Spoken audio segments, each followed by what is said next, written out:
All right, welcome to the Franchise Time Machine.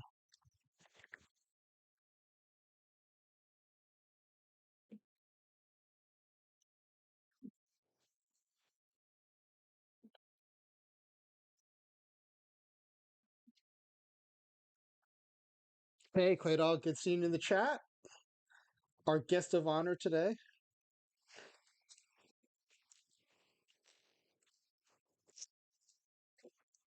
We are ready to roll, but we do a little house. Jeff the Jar in the house too. Welcome.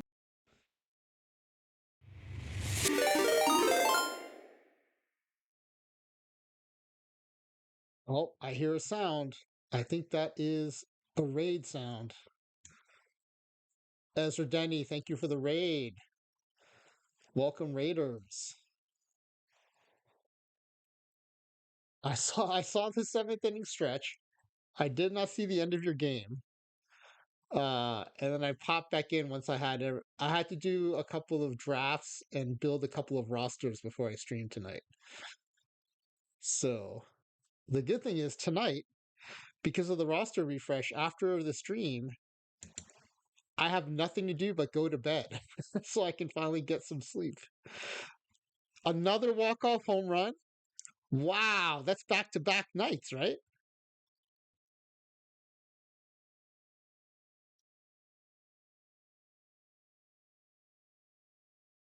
Not play a reliever this time.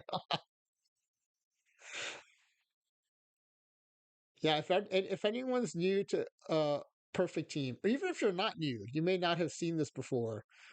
Uh, this tournament refresh, they're actually like letting all the tournaments run down and run out, and then they'll start the new tournaments again in the on Monday.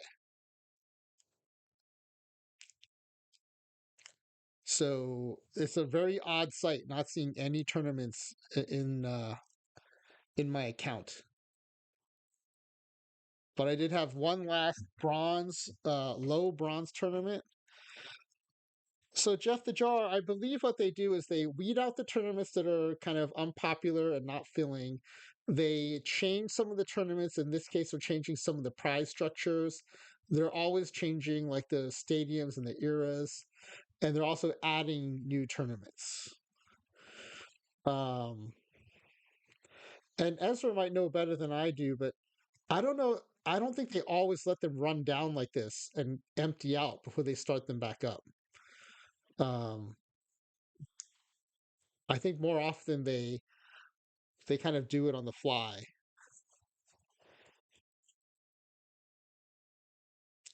But for example, the 40 standard pack tournaments are now going to get 75 standard packs.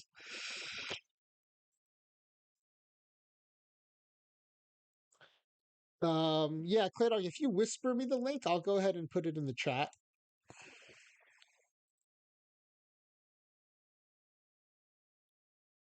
But for the Raiders, here's what we're doing tonight. We're playing a game called Create-A-Ros. We use the player creation engine in the base game. And well, Fox Hill, maybe the tournament refresh will give you a new lease on tournament life.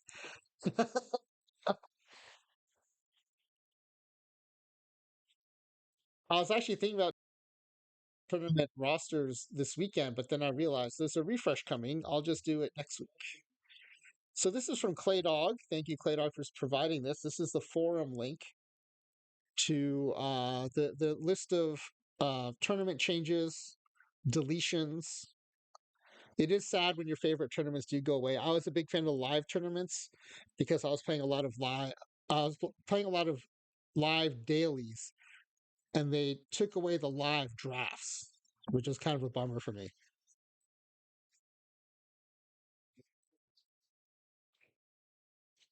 But if they're not that popular, they're not filling. That's what they have to do.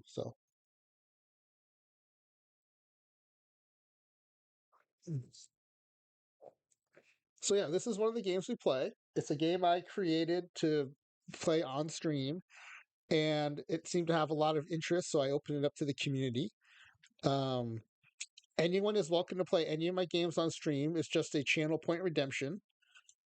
Channel points are free. You just get them by watching the stream. There's no money that changes hands. It's just a community building thing through Twitch. And we have a couple of other games we play. So this is the traditional low ball. So this is a traditional creator roster. You're trying to build the best team possible. You get 4 legend level players, 2 scrubs, and 5 of every level in between. Advance, you fill out a form. So ClayDog has filled out the form. And so, for example, if you want a legend level starting pitcher, we have the game generate 5 for you. You keep 1, we delete the other 4, and we go on through the roster until you have all 26 players.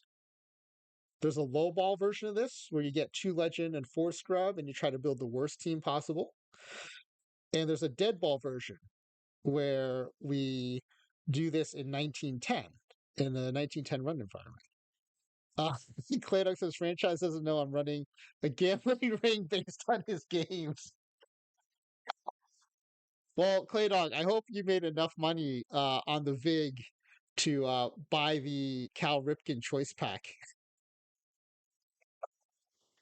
I was thinking about that because they were talking about that Cal Ripken. So, sorry, I jumped ahead thinking everyone knows everything about the game. There, you can buy perfect points. Here, let me put it. I'll put it on the screen. I'll show you what that looks like. Every once in a while, there's a sale. Perfect points will be 30% off.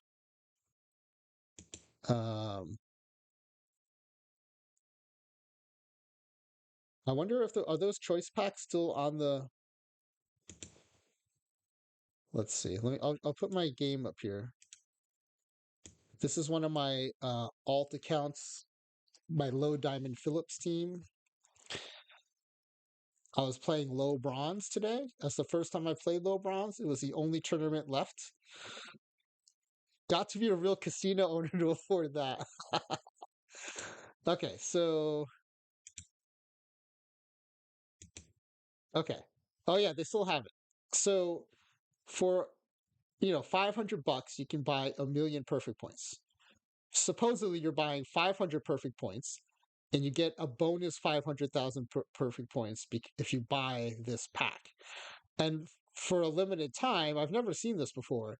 You get an exclusive pack, and the exclusive pack is there's I think 4 cards in it.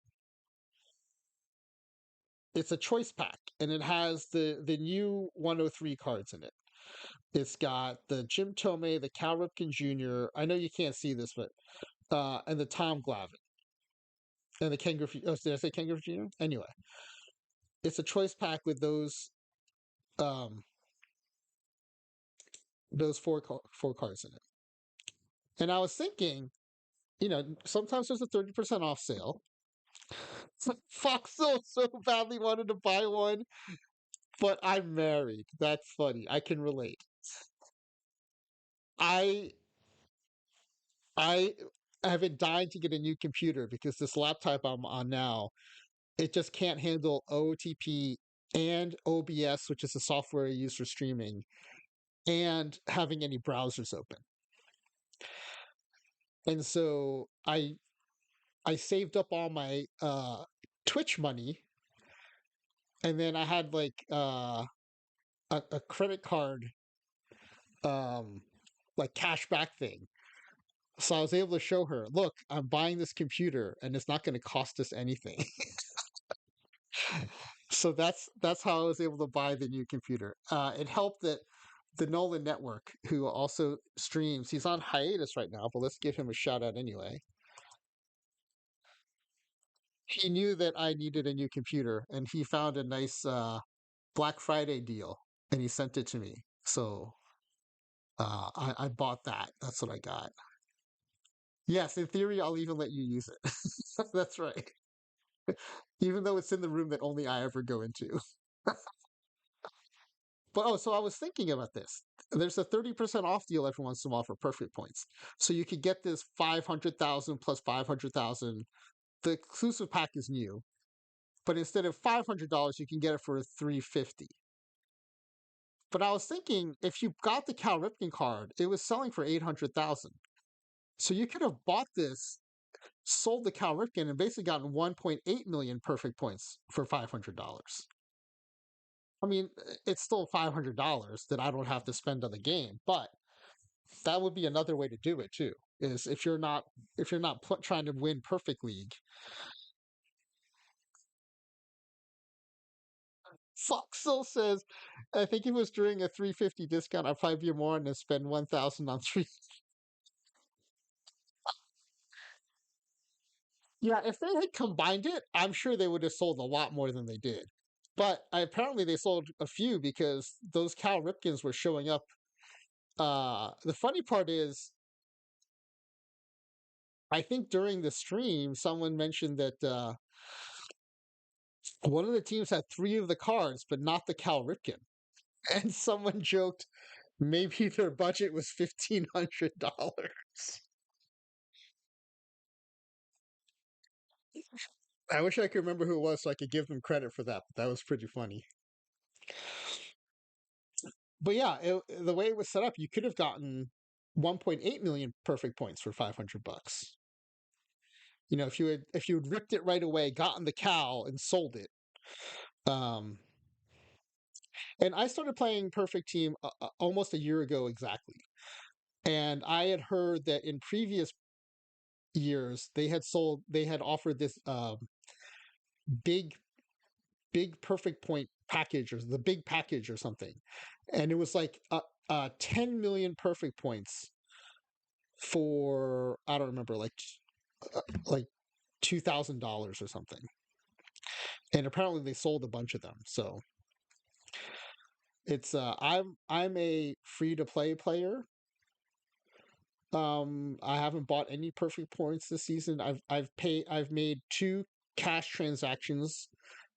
I bought two licenses for the game. Um, and I bought the second one because I was about to start streaming. And so I bought that like partway into the season. I think during a sale. Um, that's it. Like, and I don't think any less of people who buy perfect points. I just don't have the money to do it. And frankly, if I had the money to do it, I'd probably go on a trip or something instead of buying perfect points. But if I had enough money that I could go on trips and buy perfect points, I might be tempted to buy some perfect points. Um, but I think part of the fun of the game is like the the kind of struggle to collect resources, and I think that's part of what makes it fun. But I could also see maybe having one account where I could just have like instant gratification and get every card I want when I want it. That could be kind of fun too. But anyway, yeah, I thought that was interesting that you could have potentially turned that into a huge discount on perfect points if you wanted to, if you didn't necessarily need that Cal Ripken for tournament play or something. Because I mean, I knew that card would probably go for a lot. I didn't realize it would go almost for 1 million, which is basically you'd be getting your perfect points for almost 40% off, I guess. Um, you're just well, actually you'd be getting 80% more perfect points, but you still have to spend the full $500, right? There's no option to spend 350 like when they have the sale. But yeah. The other thing I think is interesting is it started to make it transparent who's paying to play the game and who's not. Um, Not that it doesn't matter to me, but I think it matters to some people to kind of know, like, oh, that person's a pay to play versus free to play. But anyway, this game is free to play. This creator roster game is free to play. And ClayDog had done a point redemption quite a while ago, but I think life and school got in the way and now has time to play. So we're set it up for tonight. So here are the choices ClayDog has sent in. The four legend level choices are first baseman, shortstop, center fielder, and a starting pitcher.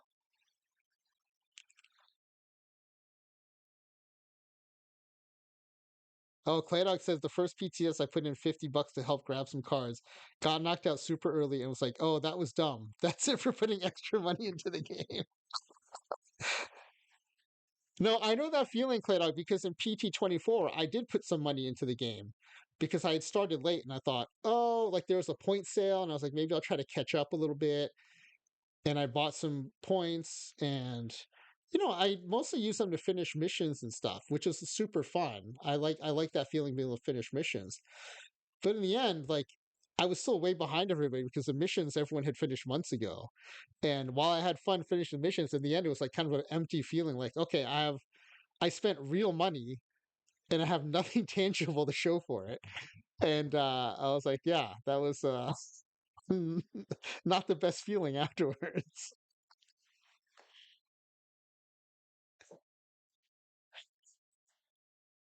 It did make me though wonder how it must be really depressing to be like a compulsive gambler because I imagine you have that feeling all the time because you're always like gambling away your money and then like to have that empty feeling like, oh man, I don't have anything to show for it and I'm out all that money. Unfortunately with OTP, it's never that much money, right? It's like, oh, I'm out like in Clay's case, $50. I mean, it's still money, but it's like it's not going to make you miss a mortgage payment or something. Yeah, Claydog, those commercials I find very disturbing to make it seem like such a casual thing to bet money on a whim.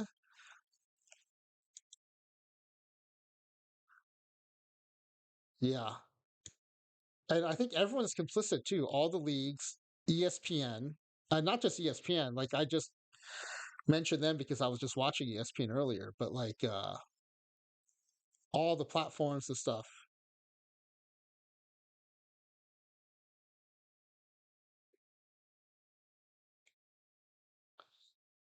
Anyway, let's get back on to happier thoughts here. Claydog trying to beat EVC's record here, a record that was actually held by Ezra Denny, who raided into us. It was held for like days. Ezra got the record, and in days, EVC just came and yoink, took it away. Here's the leaderboard. We can see the history.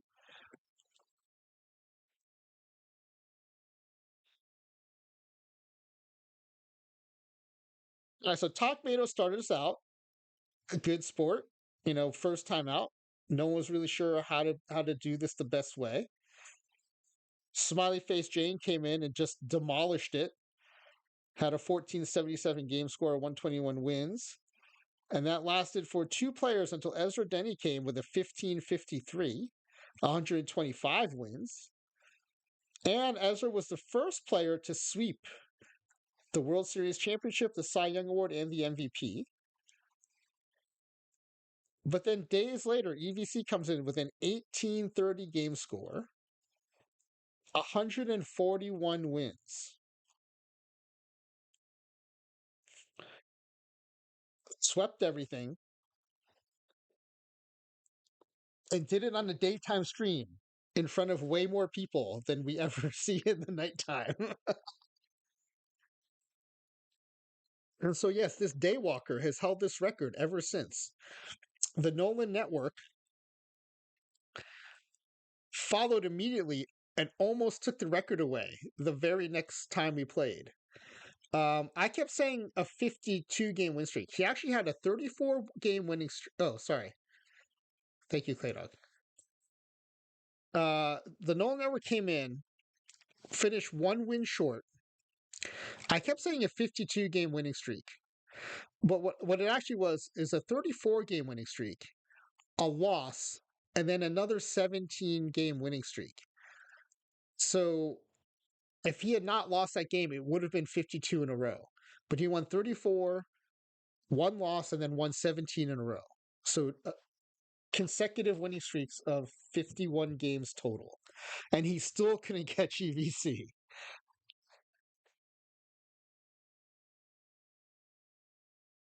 And then we had a number of contestants since then. And we have yet to have anyone The best we've done is we had back to back 130 win seasons. No one's come close to 140. Now, what we have had is we have players break the war records. Oh, ClayDog's been practicing. I like it when I hear people practice. And it's not just ClayDog. I've heard several people tell me about their practice sessions. But that's why I do this. That's why I create these games. That's why I stream them. That's why I show everyone how to set them up in the stream so you can do it yourself. I want to introduce people to different ways to play the base game, and hopefully they go off and try it, but then also maybe try their own thing. I know Smiley Face Jane is working on a way to do like a perfect draft, create a roster type game, which I'm looking forward to having her explain to me. Um, but yeah, that's the kind of thing I really like. The other thing I used to do a lot is I would put myself into the game. Like me and my friends, we would all take over the Mets and start in the minor leagues, and it was fun watching ourselves progress up to the majors. And that's actually where I got interested in how the game worked, because sometimes like me or my friends just wouldn't develop, or we would actually regress. I'm like, what's happening? We're supposed to be headed to the majors. And so I really started, trying to take apart the game and trying to figure out how it worked. So, and imagine that's part of what I'll talk about on Thursday. On Thursday, I'm going to be on Laptop Hound stream. He's going to be interviewing me, so let's give him a shout out. If you are new to OTP and are not following Laptop Hound, I would recommend that you remedy that immediately and click on that link in the shout out and give him a follow. He is, I think, of the big three OOTP streamers of Laptop Hound, EVC and NYC2, and Dr. Dynastic. But I find Laptop Hound to be the most helpful for new streamers who want to learn how to play the game. He has for years been putting up videos on YouTube on how to play the game, has been streaming with an eye towards lower level cards, lower level tournaments, which are, I think, better suited to new players, and just explains things, I think, in a way that's helpful to people who are new to the game. He's how I learned how to play the game when I first started last year. And yeah, so definitely think you should follow him. But yeah, let's see if ClayDog could match that 135 wins. The thing we like to do here is we do a 10-pack giveaway every night, and it's based on guessing the outcome of the simulation. And let's go ahead and start that. Let me get the form up first. I'm going to copy a version from the last time someone played. It's a regular version of Create-A-Ros, and I think that was Flying WV. So let's find Flying WV plays Create-A-Ros. Okay, let me copy that, and I'll put it up on the screen. Wow, we're up to episode 190.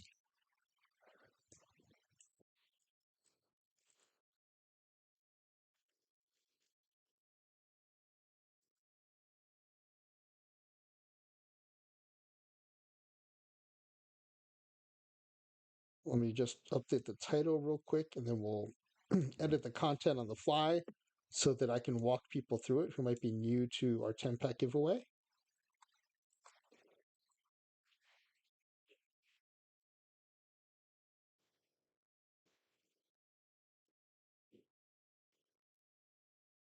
All right, here's what the form looks like. It's just a Google form. I'm going to pin it to the chat.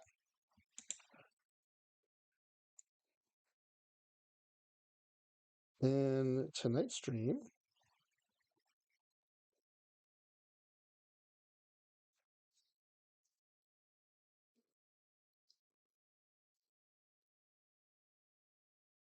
ClayDog will be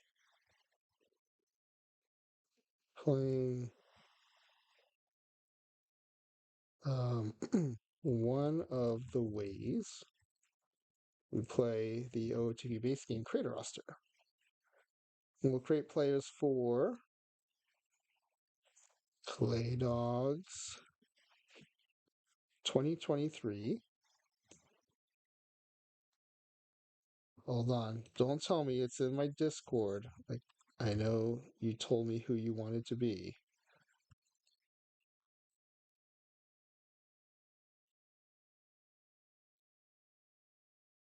Let's see. Can I remember it before I see it in the Discord? Probably not. My brain feels a little mushy tonight. Oh, the Twins. It's the Twins, right?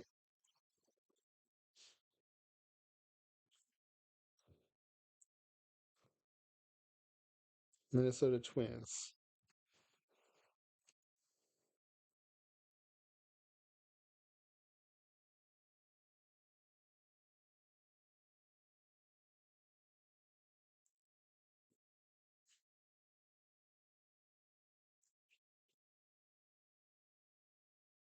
And we're going to replace the original Twins with 26 created players.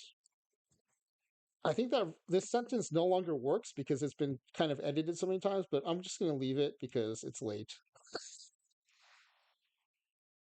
Oh, Foxville, you can just submit the form and then go to bed. You do not have to be present to win. So if you can stay up for like 10 more minutes, you can submit a form. Now, I will say it'll give you a better chance to win if you see what kind of players ClayDog gets in the player generator, but it's probably more important that you get some rest. Okay, we do not use Prices Right rules. If anyone's talking about the Twins, I can't leave. All right, the closest answer wins. You can be a little bit over and still be closest, and you will get that answer correct. Here's a little information on the experimental details of how we set up the experiment in case it matters to your guesses. It's down here at the end of the first section here. And as always, for these giveaways, you've probably seen this in other streams too. OOTP Developments needs your login to give you your packs if you win, and it is case sensitive, so please make sure you type it correctly. And your Twitch username, you can type whatever you want just so that we can talk about your guesses on the stream. Here are the questions we use. Will this team make the playoffs? Just a hint, every team that's done Create-A roster has made the playoffs before. Will this team make it to the World Series? Will this team win the World Series? Will players on this team win both the Cy Young and MVP awards? Now, we do change the settings so that pitchers cannot win the MVP.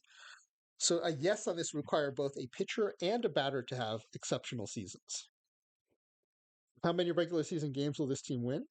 What will be the highest WAR generated by any of this team's players? It's usually a batter. What is the number of regular season home runs hit by the player who leads his team in home runs? What will be the number of regular season strikeouts thrown by the pitcher who leads his team in strikeouts? What will be the regular season OPS of the player who leads his team in OPS? Minimum 300 plate appearances. And what will be the regular season ERA of the pitcher who leads his team in ERA? Minimum 100 innings pitched. These are slightly different than the major league leader requirements, so just keep that in mind. I think the ERA title requires 162 innings, and the plate appearance, I think, is like 400 and something plate appearances, but these are what we use for our game. All right, with that, I'll go ahead and publish this.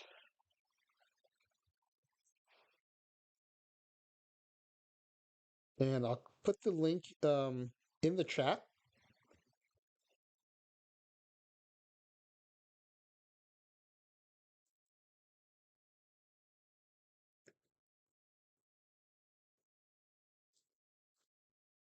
Link to form for tonight's 10-pack giveaway.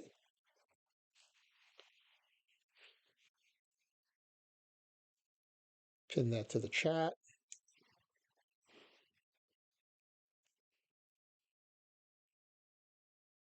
Good luck, everybody. I'll put this up momentarily. It might help you with your guesses to see what's happened in the past.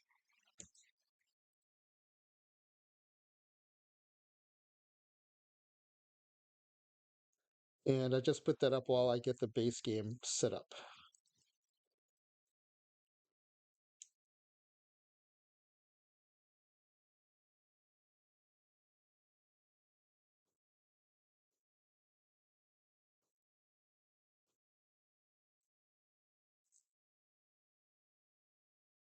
All right. And normally we go right up until the player creation's done. And then I take a 3-minute ad roll. mostly to prevent ads from interrupting the simulation, but also so I can go get water and stuff. I think tonight at some point during the player creation, I'm gonna have to take a short break to take my dog for a walk.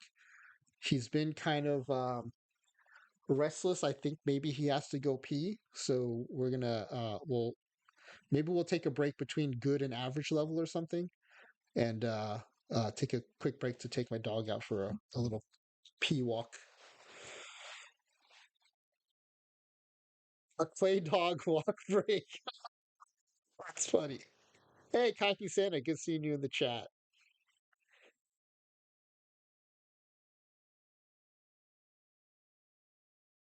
All right, so let's get the. Oh yeah, the game is up. Okay. So we did create a quick start for this. I did say, I like people to be able to do this on their own. If you just go to any of my VODs, the older ones of Creator Roster, before we made the quick start, you'll see how we set up the game. And I think every month or so, maybe I'll just do it from scratch just so that people can see how to do it. Because I do encourage people to try this out on their own. It's just a lot of fun. And, I'm just a conduit for this. It is fun having people play on the stream, but, I want people to be able to do this whenever they want to also. Okay, so this is Creator Roster, ClayDog, VO1.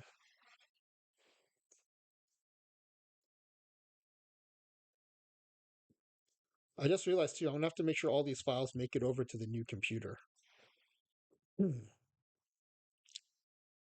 Because I was thinking they sit on the cloud, but actually then I remembered I actually think they do sit locally.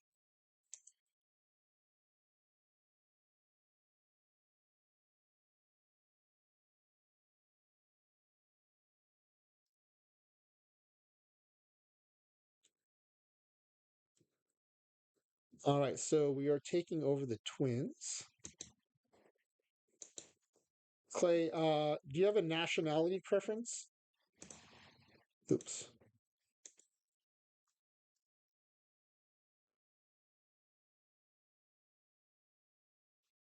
Foxhill says, I'm trying to learn how to create an entire league, but yeah, it sure does take a lot of time.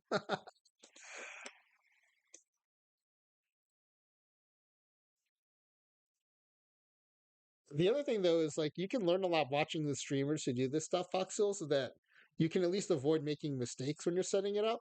There's nothing worse than setting up a league and then you start playing and you realize like, oh, I wish I'd done this part differently. I will say, saving as a quick start is a good idea. It's like saving as a backup, but it's much more accessible and easier to understand. I have a hard time navigating through my backup files and folders, so I almost have your birthday right. That's amazing. This is just the default of the game.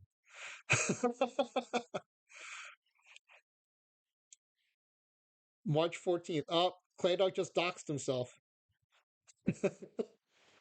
Okay, let's see. We don't have to change the name of the team because we're just keeping the twins. We do have to delete out the roster. Let's do that. Injuries and suspensions and stuff are turned off, so we don't need a reserve. So we're going to delete out the reserve too. And just real quick while we're doing this, let me just set up the mailbox before I forget. We do this so that if someone was player of the month or something, we can just go to these. And also our postseason awards, we use this to find those results. Jeff the Jar says, "Yes, Bank. My name is Clay. I'm born on March 14th. Please give me all of Mr. Dog's monies." That's amazing, Mr. Dog. Yes, please transfer them to OOTP. I need many Cal Ripken cards, please.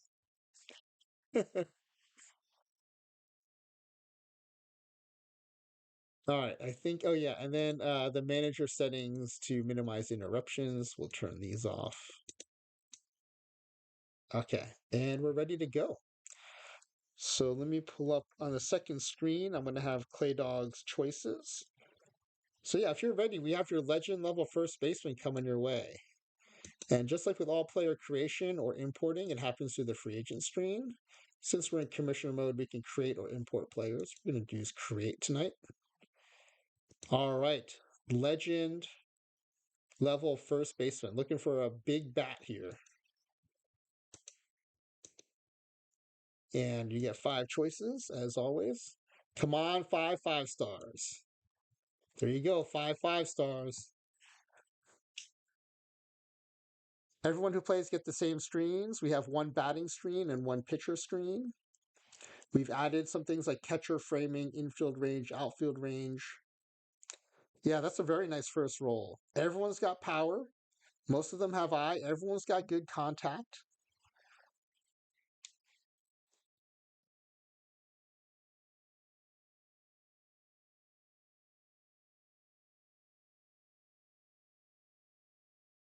Jeremy Sims, going with the highest contact of the bunch, also has the highest power, second highest eye. That's a very good offensive combination there. And he's not going to hurt you in the field. He's got 60 defense.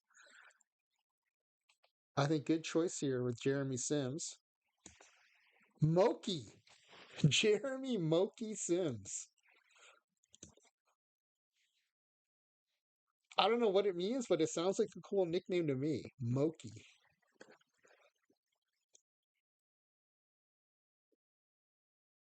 All right, adding you to the Minnesota Twins. All right, next up is a legend level shortstop.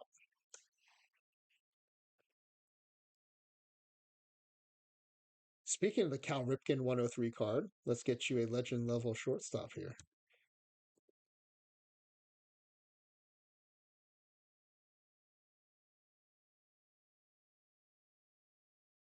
Oh, this is an interesting die roll here. You've got 5 5 stars, but they all have very different profiles.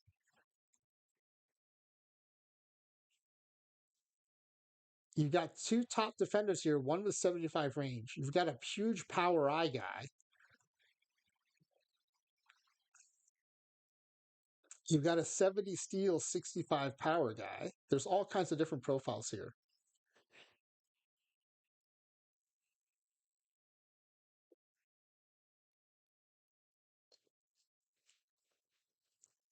Brent Hansen going left-handed bat, 60 contact, 65 with the highest BABIP, 75 power, tied for the highest power, tied for the second highest eye. This is a very nice all-around profile with a top defensive rating here of 70.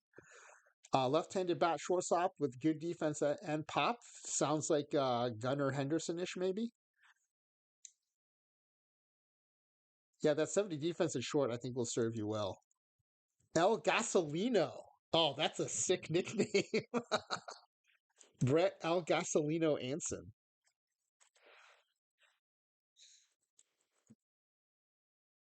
All right.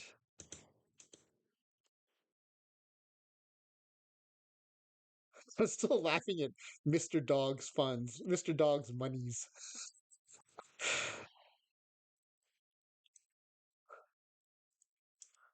All right. Third legend level player, a center fielder. The first 2 have not disappointed, so let's keep that momentum going here. As we get you a legend level center fielder.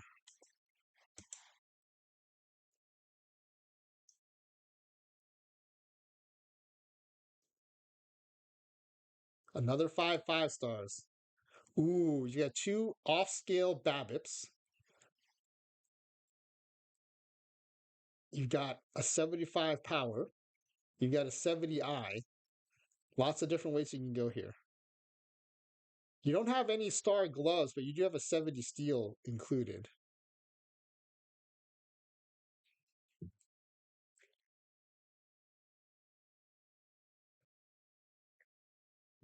Yeah. 4 lefty bats, all lefty throwers. I don't know what this guy's parents were thinking. He throws lefty, but they raised him to bat righty.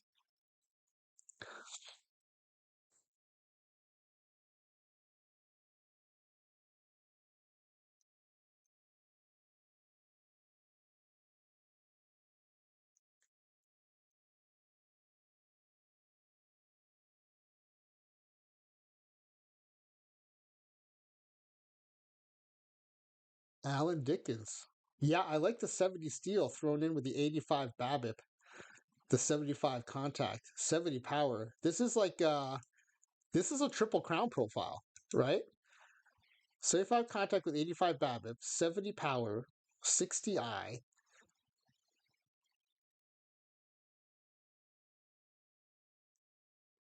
And then, well, then you throw in the 70 steel.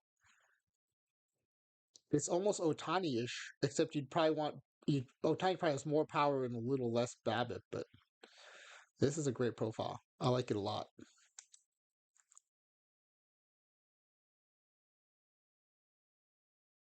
Homero, Alan Homero Dickens. Yeah, the defense is a question. He can be trained up to play excellent left field. So maybe you should get another good center fielder. The AI could put this guy in left field.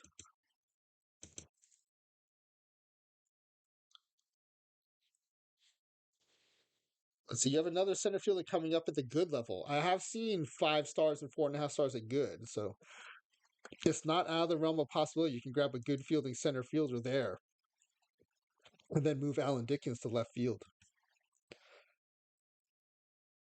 Okay, the last of your legend level players. And, part of the reason these teams are so good is legend level players are basically Hall of Fame caliber players. And, not many teams in the majors have 4 peak Hall of Fame players.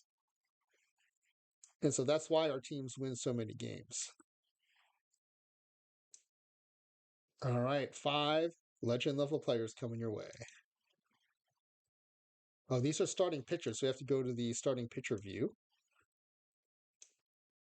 5 5 stars. All have great stuff.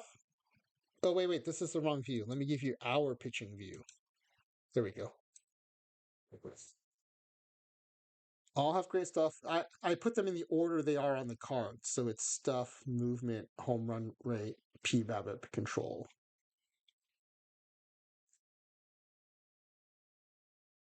Yeah, all very similar. All high stuff, all high home run suppressors. You have one control god of the group. All have pretty good stamina. Two, all right-handed throwers.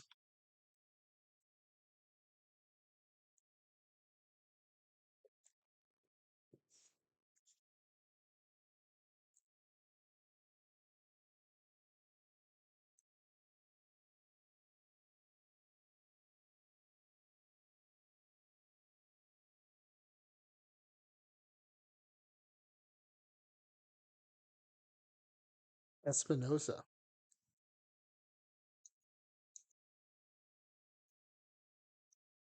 Yeah. I don't think there's a bad pick in the bunch here. Oops.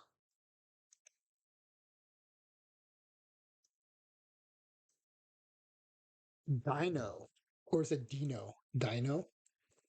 John Dino Espinoza. Okay, I think you've done pretty well with your legend level picks.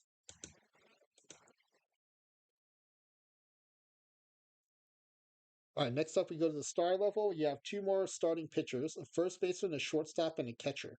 Now, presumably, one of these first basemen will be your DH. This picture came from the 90s when dinosaurs were all the rage.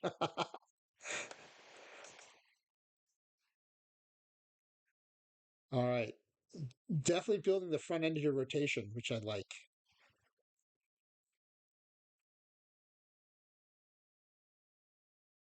And star level is still high enough where you can still expect to get at least one 5 star in the batch.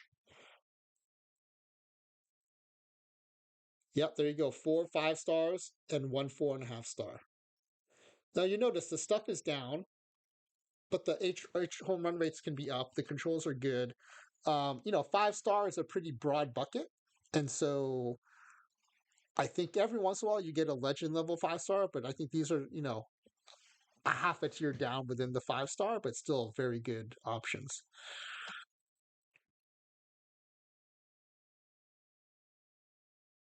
And every once in a while you'll get one that sneaks in that's, like a true legend level pick at the star level. Got one lefty and 4 righties here.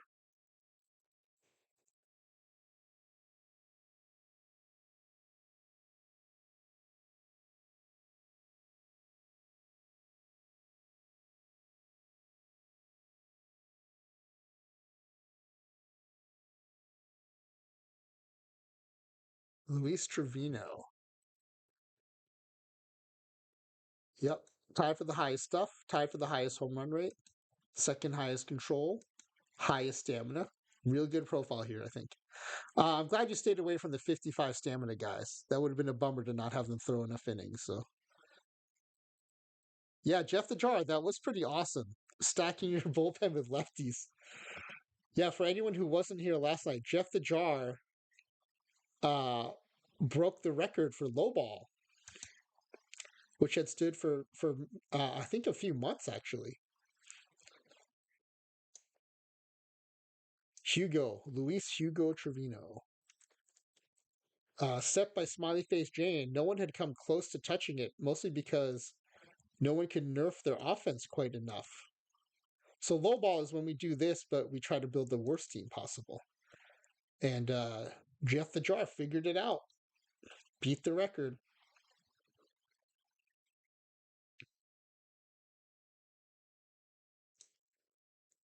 All right, the second star level starting pitcher. These two will be battling out for number 2 and number 3 spots in your rotation.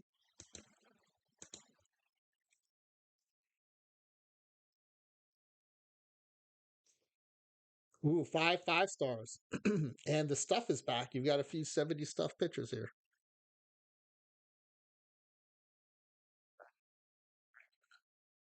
Yeah, Jeff, that was I think a combination of you picking one with really low stamina and probably just not enough high leverage situations for the AI to use them.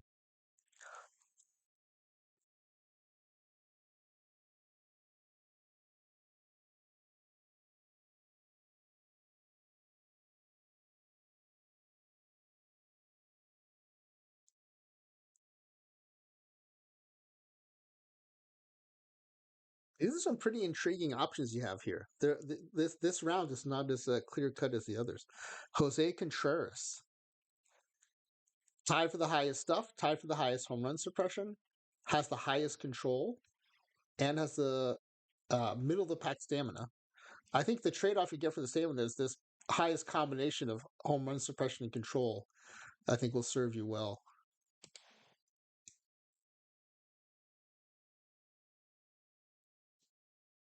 Yeah, look at that. 80 fastball. Nice.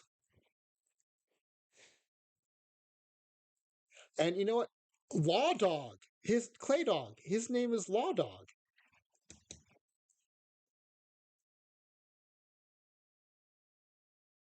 That's awesome.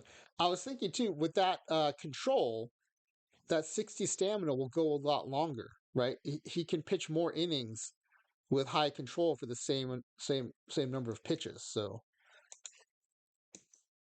I think you might be pleasantly surprised by how many innings he's able to give you with that control. Can't look your law still consider. Maybe this is you in a time warp. This is the younger you.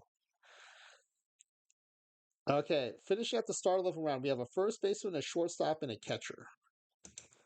So you already have a first baseman. So either this guy or your previous first baseman will probably end up being your DH. So this is smart. I think early on people were forgetting that they needed a DH, and they usually had an underpowered DH because of that. But starting with oh yeah, I think no, I guess it was with Smiley Face Jane who went pretty early. I think Smiley Face Jane realized, it's important to pick two of the same positions somewhere to get a DH early on.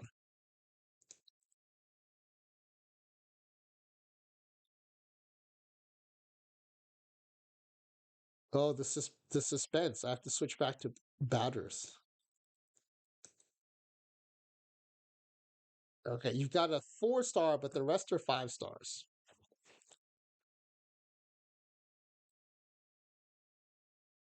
Got a bunch of power in the mix. You've definitely got a 3 true outcomes guy. Manny Hernandez is like by definition the 3 true outcomes guy. And then you got a lot of other different profiles here to consider.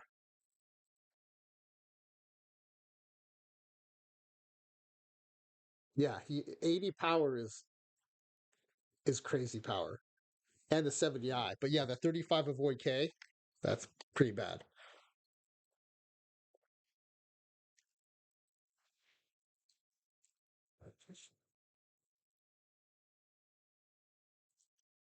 No, Todd Linehan is who we're looking for during low ball. Where's this guy been? It's surprising how hard it is to avoid leading the league in home runs in low ball.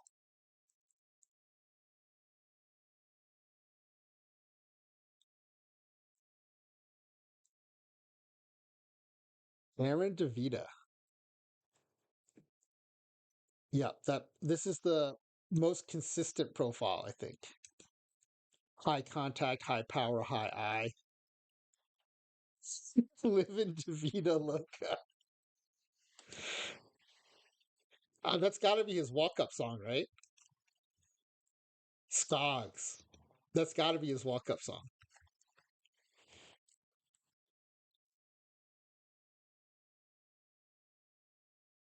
That number, oh, the number 16. Tim Moody wanted to wear number 70.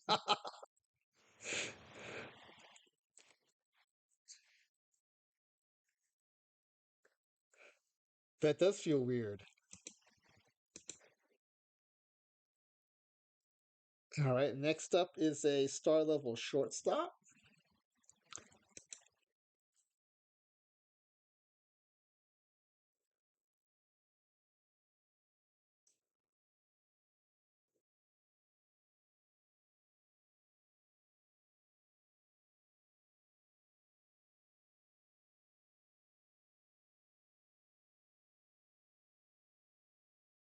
5 stars. You get a 70 defender in there.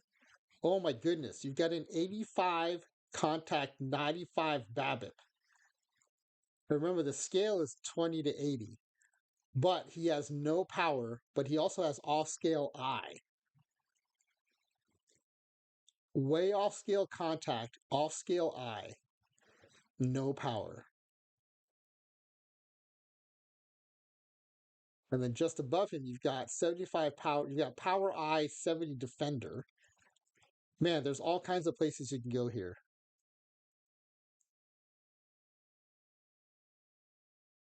And you've got an 80 steel guy with 70 power. That's like a 30-30 or 40-40 guy.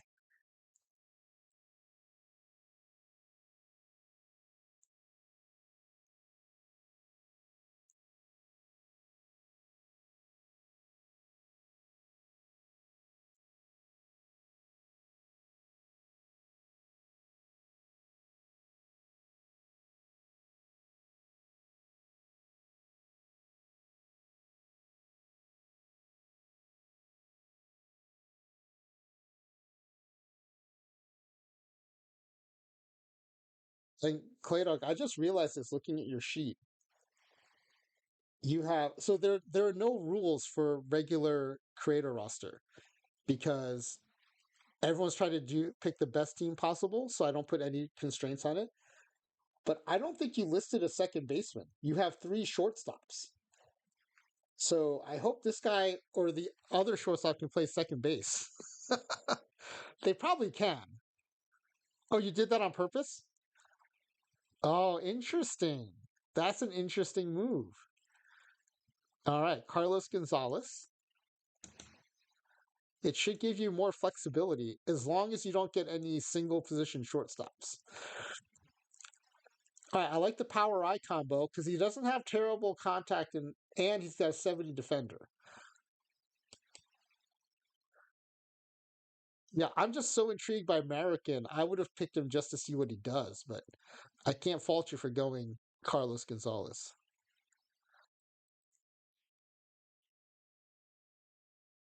Yep, he's got second base. He'll have off scale potential at second base if he gets trained up there. Kiff, not Kit, Kiff. Carlos Kiff Gonzalez.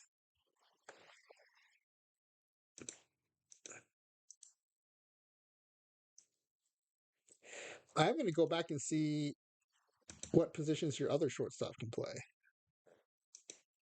Brett Anson can also play second base, so they're interchangeable up the middle of. Wait, Jeff, is that true? Are you joking, or is that really what the name of one of your dogs?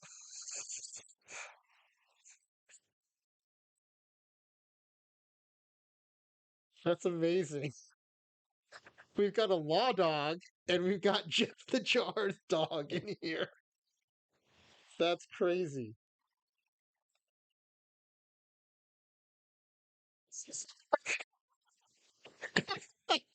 Now ClayDog can call the bank and steal your dog's identity. Get some of his monies back.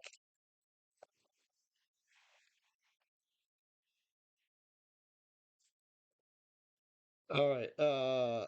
Star level catcher coming up next. It's a dog eat dog world out there.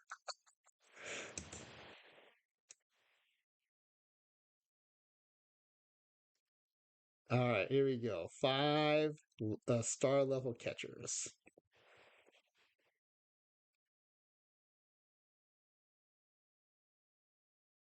Ooh, three 5 stars, but a 2.5 star and a 3 star.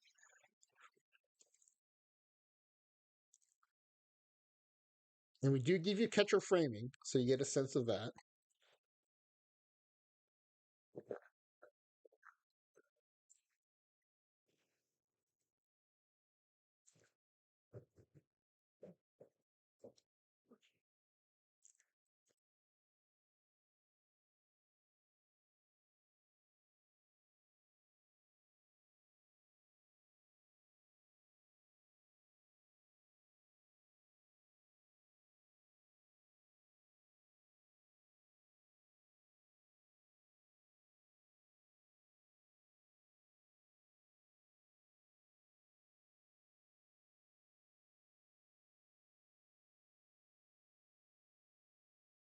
Yeah, line it back. I think that 75 frame is going to help your pitching staff a ton, and that 80 contact, pretty nice.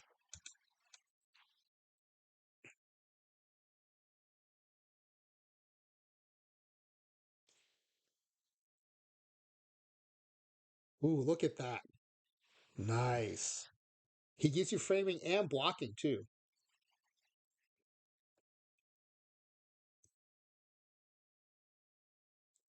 The arm is just above average, but in 2023, there's not a ton of base stealing, so I would take that framing in a heartbeat.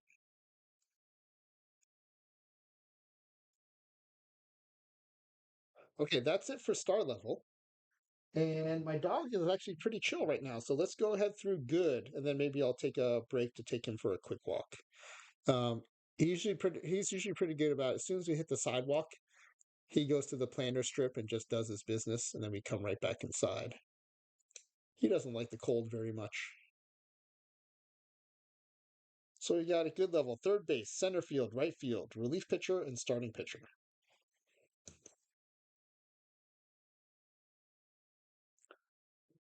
I also like ClayDog taking advantage of the fact that there's been a relief pitcher boost. So putting the relief pitcher off till the good level. I know previously people have been picking him earlier and it's been helping them in the postseason, but I think the way we've seen the boost in relief pitching, I think it's smart to maybe push it back to good. Okay, good level third baseman. Two 4 stars, a 3.5 star, a 3 star, and a 2.5 star.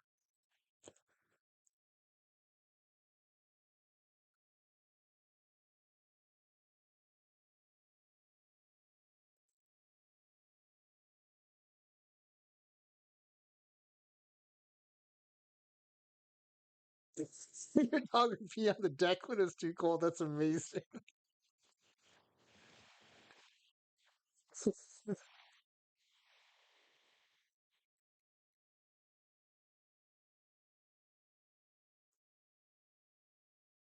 Yeah, right before I streamed, I tried to open the door to see if he would go out there and pee, but he wouldn't go. So I'm gonna have to take him out in a little bit.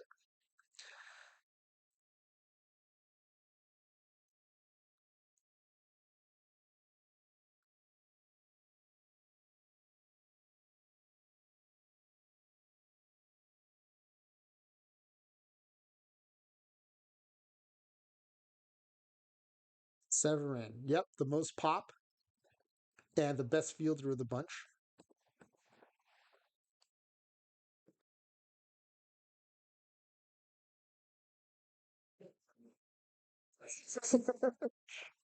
Sounds like the name of a Hogwarts professor. Okay, this is good level.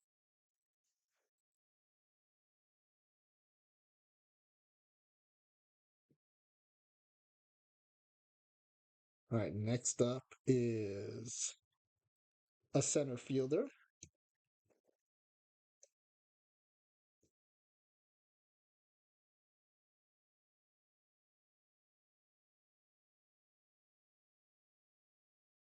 Ooh, look at that. 3 5 stars all of a sudden.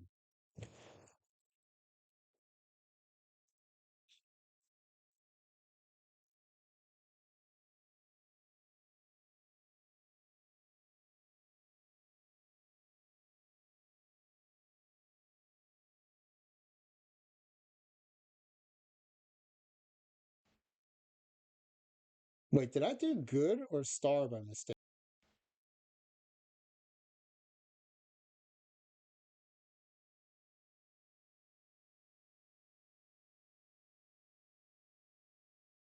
Oh, it looks like good.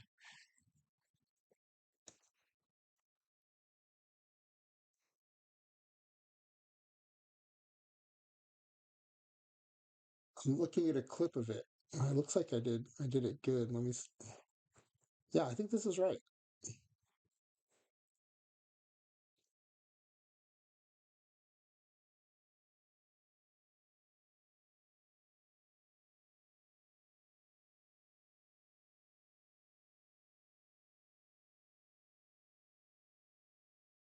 I think the previous was just a bad dice roll. This is a good dice roll. Maybe you got a payout from the bank. Maybe the payout was from Kiff's account though.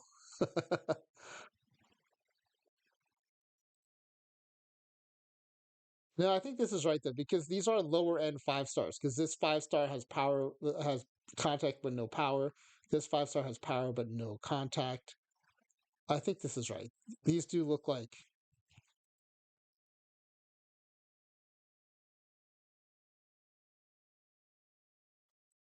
and I did think the last good one was a pretty bad, unfortunate uh, dice roll. So this is probably a fortunate one, and the average is probably somewhere in between.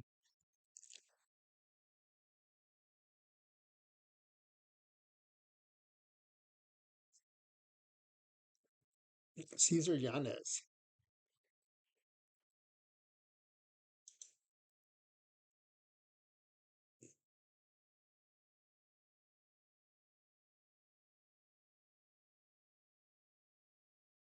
All right.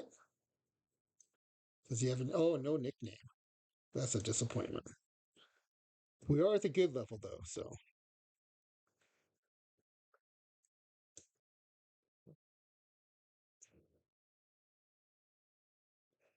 I'm noticing that ClayDog doesn't like the extreme profiles, like the high contact with no power or the 3 true outcomes. He likes the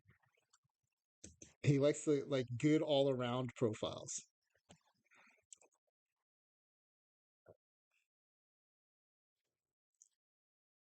All right, next is a good level right fielder. Yeah, but how crazy was it that we got a nickname at scrub level last night? That was amazing.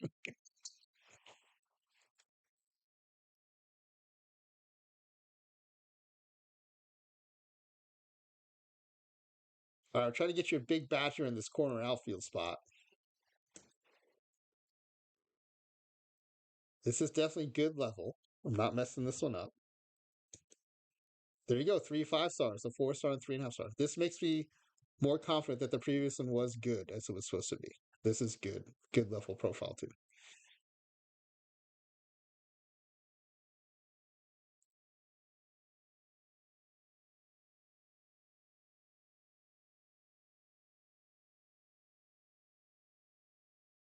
Lots of left-handed bats in this mix. Maurice Delgado. Yep. Best combination of contact and glove.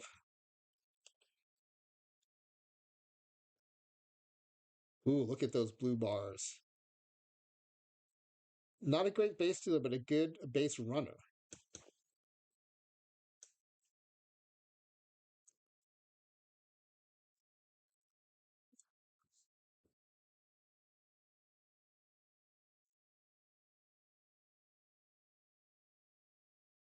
All right, next up is a relief pitcher, presumably your closer, and then another starting pitcher.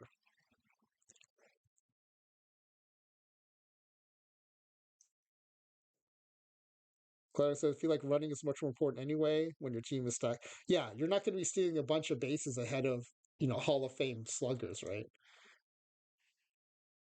Why risk taking base runners off the board?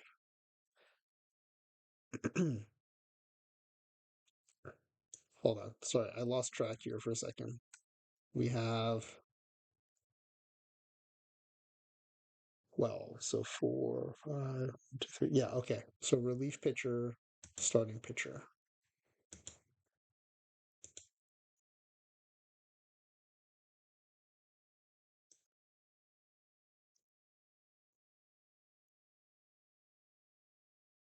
Good level. And I almost gave you 10, but that's for low ball.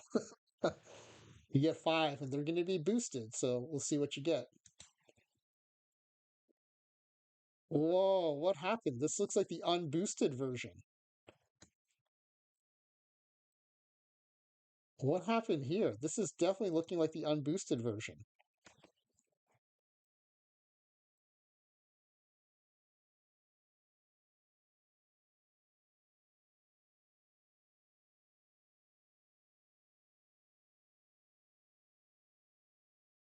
Let me see. Hold on a second. We're going to leave these guys here, but here, let's do this. We'll shortlist these guys.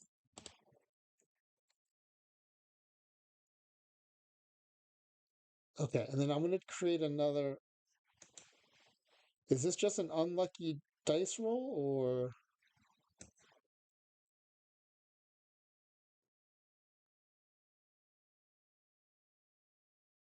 these are definitely not the boosted profiles we got used to seeing?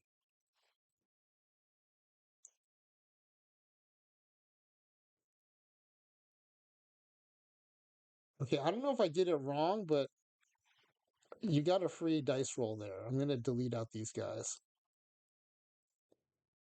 This is more what we've come to expect.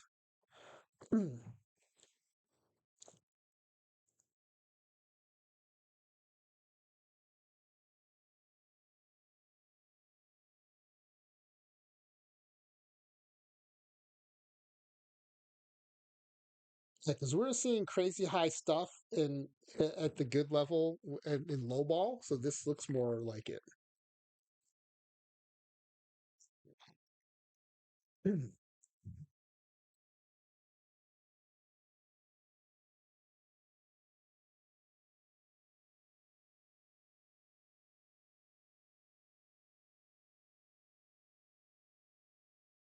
These are the right kind of profiles because they're not legend level. Yeah, because even this 5 star is not a legend level 5 star because it's got low control to offset the stuff. These are definitely like the next step down 5 star. Tony Cantu is the pick. Love the combination of high control and high stuff.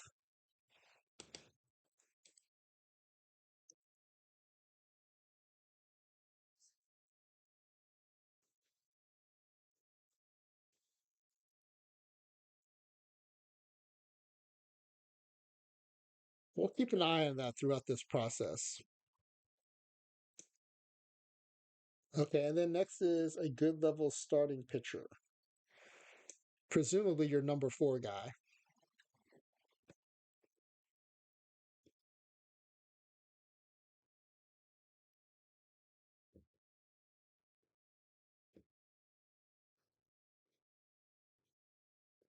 A 4.5 star, 2 4 stars, a 3.5 star, and a 3 star.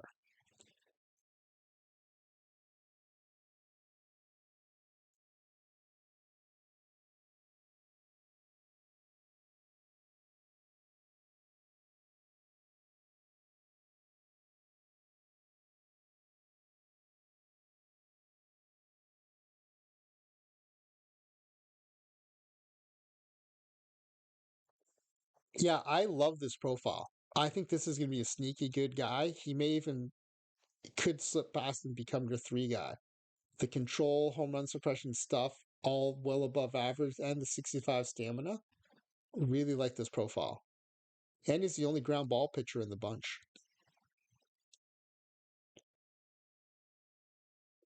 I think he's going to be a sneaky good number 4 starter. All right, that's it for the good level. All right, so if y'all don't mind, I'm gonna put on a 3-minute ad roll. Um, while I take my dog for a quick walk. You know what I'll do? I'll go ahead and put the first average level. It's a starting pitcher. I'll put that up so you can take a look at it, and at least you can think about your choice while I'm taking my dog out for a walk. This is presumably your number 5 starter. Ooh, these are pretty rough, but we are down to average. Okay, let me do the ad roll here.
All right, and we're back. Going with Matt all the way.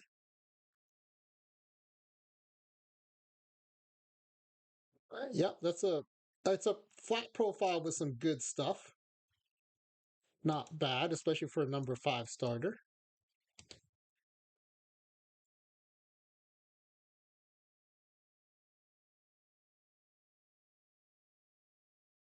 He's got 3+ pitches too, so it's not bad.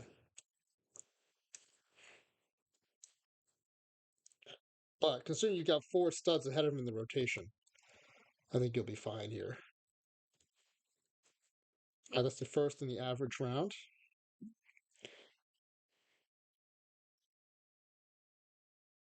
All right, next up is an average level relief pitcher. Hopefully, a good setup guy.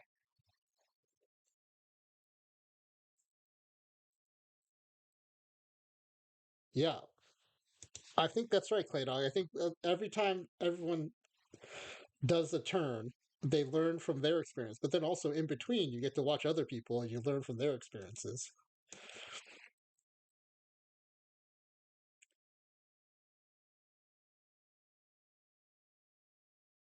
Another average relief pitcher. So now that we know, I think that the boost is there. I think you just had a bad dice roll that first time. As long as I make sure I get this right, average, we're not going to do any more re-rolls. Yeah, this is much better than we used to see at average. 3 star, 2.5 star, two stars. I think it's working. It was just a bad luck that time.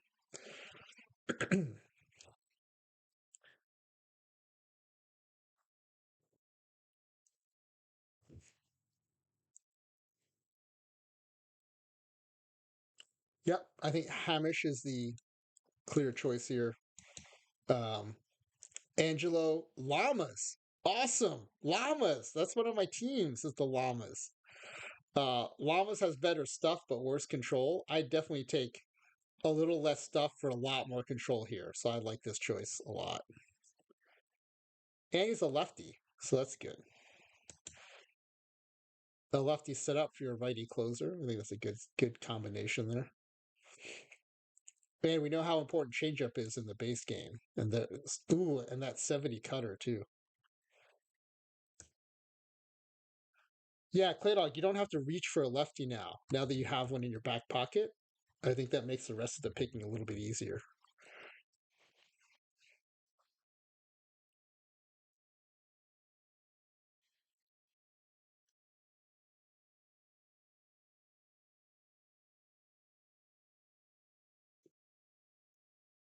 And next up, we've got an average level shortstop.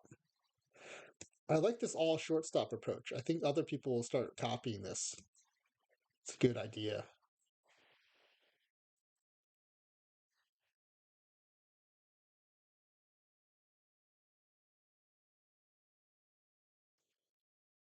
Oh, good. A 4 star, 3.5 stars, and a 3 star.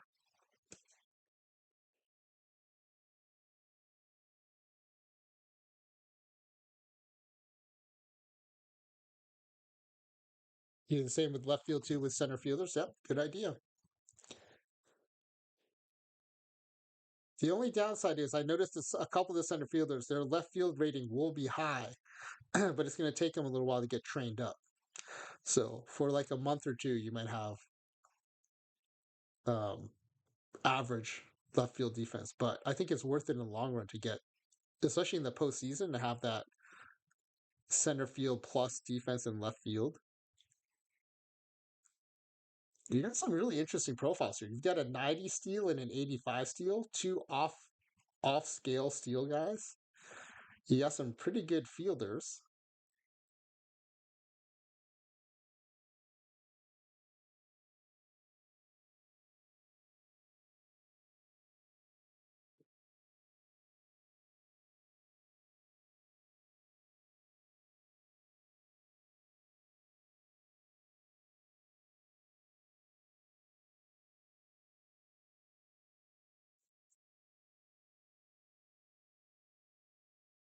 Jose Mendez. Yeah, I'm curious to see what this 85 stealing looks like. And you took the top glove at shortstop here. And he's tied for the best eye, so he'll get on base. And he will get you some third base. Interesting.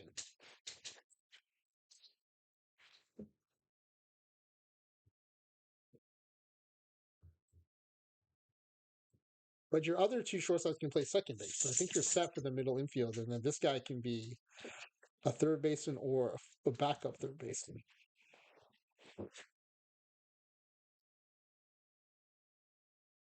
And next up is an average level center fielder.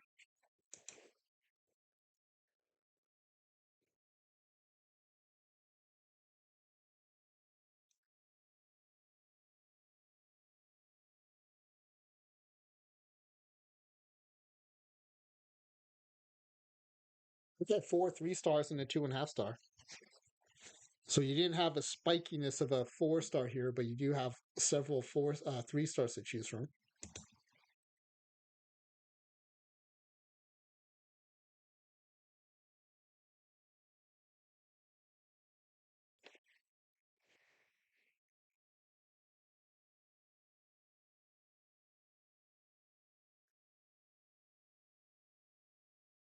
And if you want defense, you do have a high outfield range defensive guy option there too. You got a couple of high contact options. You got a 75 steal option. Lots of different ways you can go here.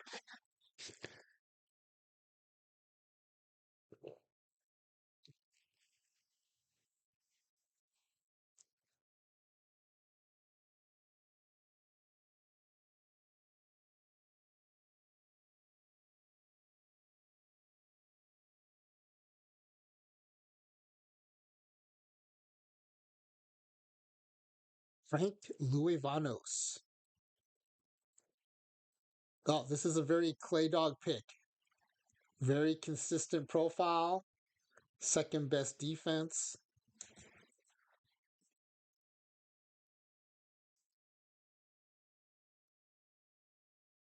Oh, look at this defensive coverage you got. First base, second base, left field, center field, right field. I mean, this is what you want out of a backup. That's great. Yeah, your backup second baseman too. Awesome.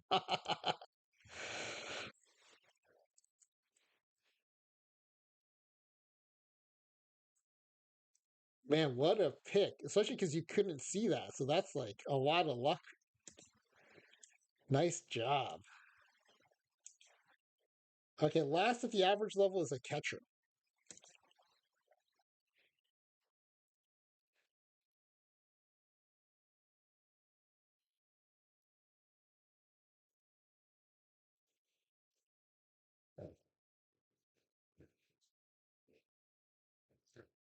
It's 3 star and 4 2.5 stars. Again, we do have framing broken out for you.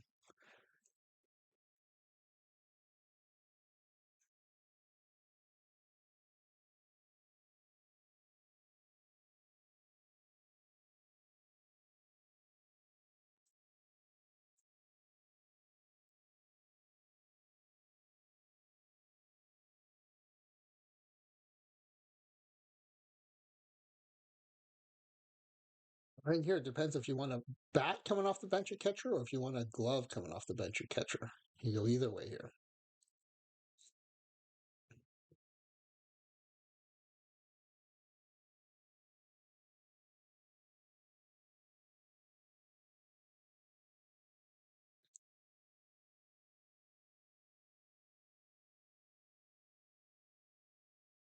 Or I was going to say there's the ClayDog special, which is a little bit of both.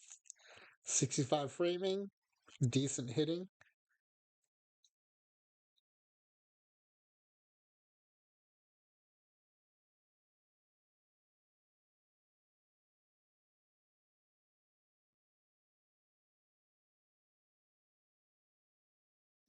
He's a humble guy. He doesn't like to show. That's amazing.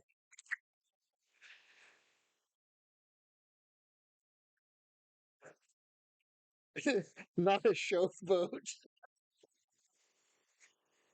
Man, Jeff the Jar and ClayDog, you two need to take this comedy routine on the road. All right, that's the end of the average round. We head into the bench level where you have, am I reading this right? 5 relief pitchers.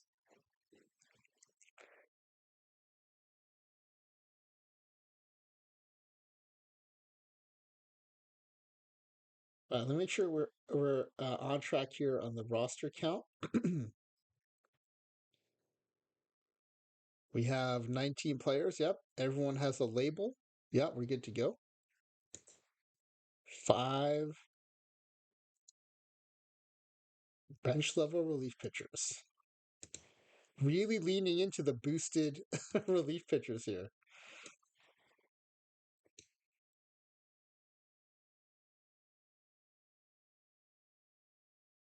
All right, 2 star and 4 1.5 stars.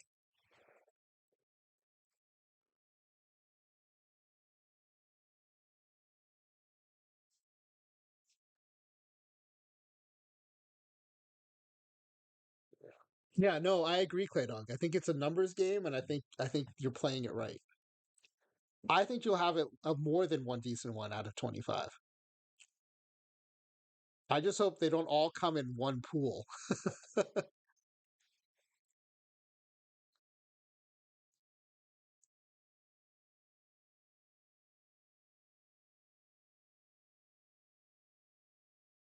Chris Coker. Yep, pretty flat profile. Probably can get you some innings without hurting you too bad, which is I think what you kind of hope for at this level, right? And then you hope for one or two guys to jump up and give you some strong innings. All right, that was number one. Here's the second.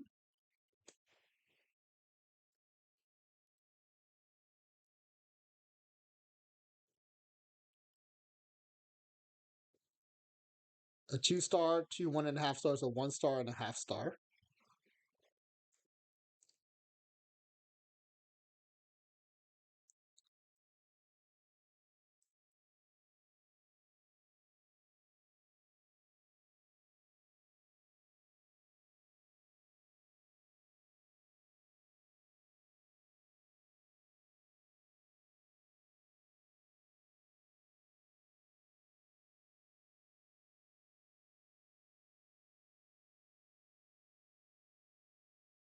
I was gonna say it might not be popular, but that's my favorite pick too, Heath Myers. The stuff is low, but I like the control home run combo. That's exactly who I would have taken.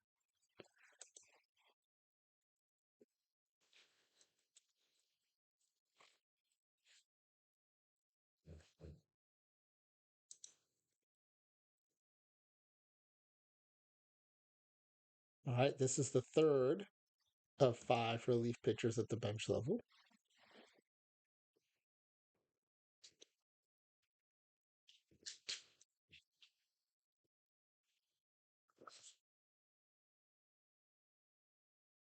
There you go, 2 2 stars and 3 1.5 stars.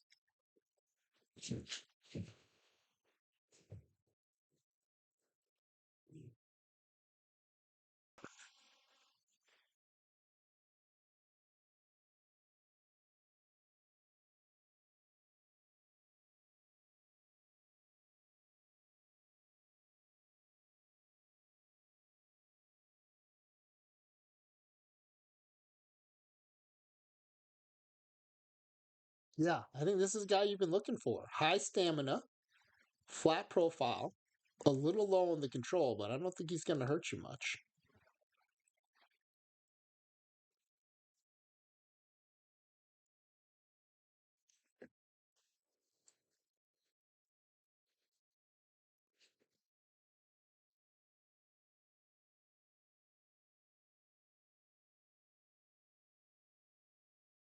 All right.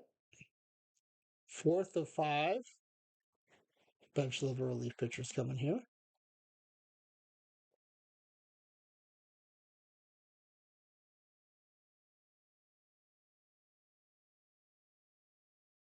Five 1.5s.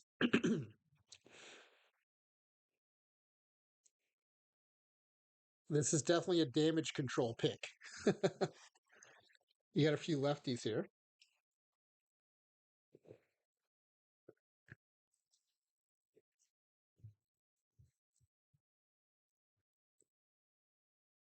Yeah, again, the low stuff might scare people away, but I think that's the safest profile here.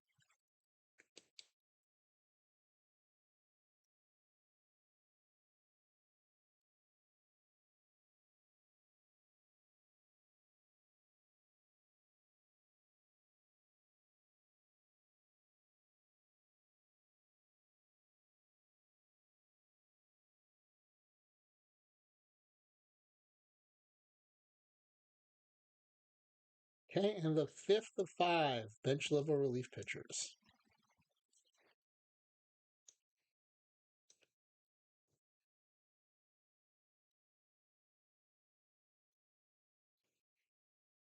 Again, five 1.5 stars. These look a little better though.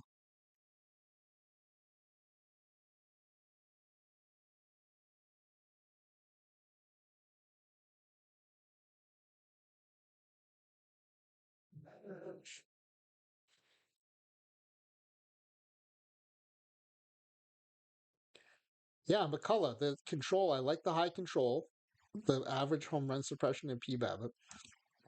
Again, not going to strike anyone out, not going to be able to K their way out of jams, but I like this profile.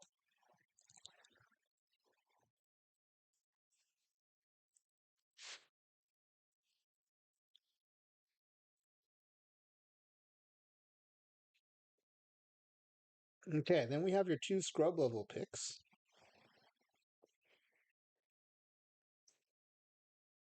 You've got a third baseman and a right fielder, and then we're done.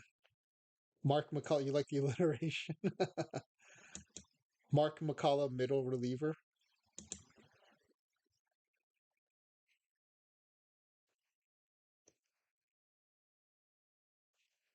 All right, we've got a third baseman, scrub.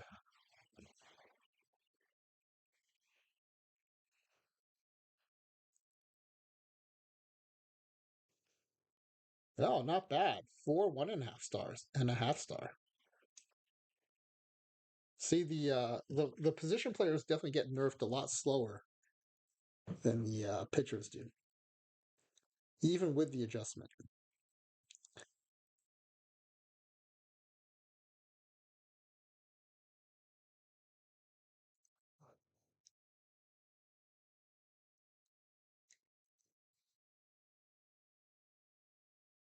Too bad another good pitch.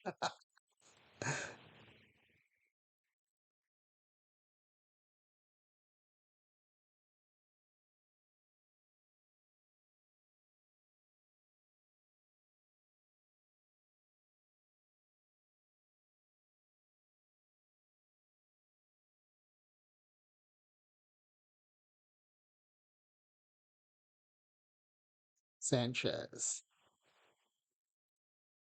Yeah, best combination of bat and glove, I'd say.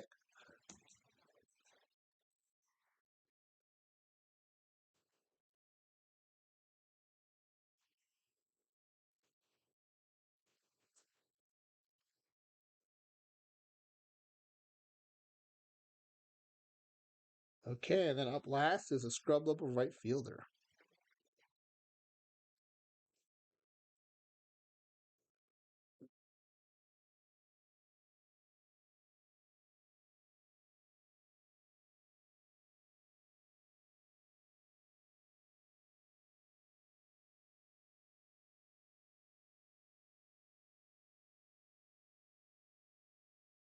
All right, three 1.5 stars and two half stars.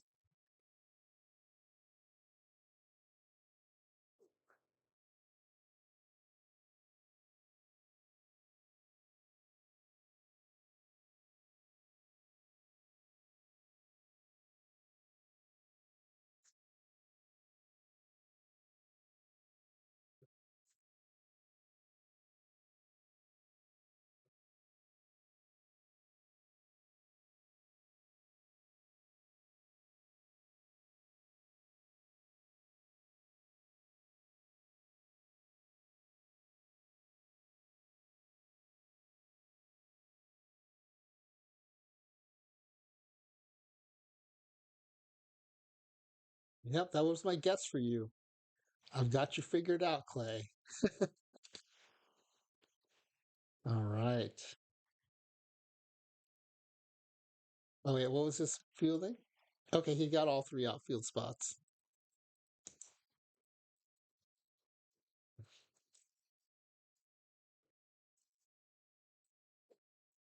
Now, you let me know whether you want to start with strategy, pitching staff, or lineups. And I was going to do a quick check to make sure I labeled everybody. Everyone has a label. Yep.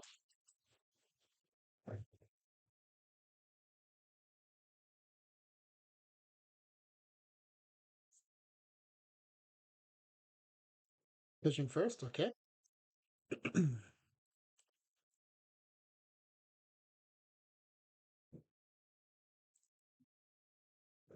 Now, we're going to want to make sure that all the way stays in the rotation. I think he's the only one we probably have to worry about. Basically, everyone who's teal or blue should be in the rotation.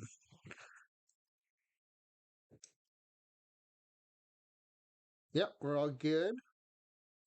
It did set up your bullpen correctly. Cantu is your closer. Urquhart is your setup. And the only question for you is what rotation mode would you like?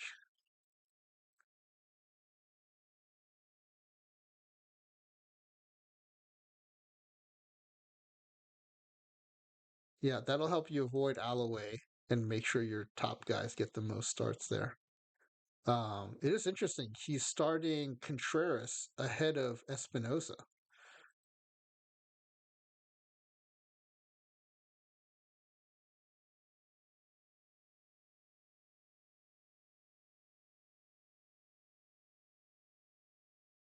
All right. Yeah, it's the control, I think. Yeah, that is pretty sick control.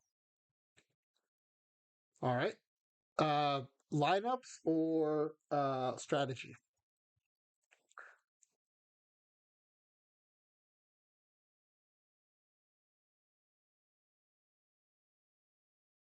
Strategy. Okay. I want to keep an eye on this Takuda. I think he's going to be a sneaky good number 4 starter for you. All right. Which strategy would you like to run? You can pick any of the 8 presets. Sabermetric. Okay.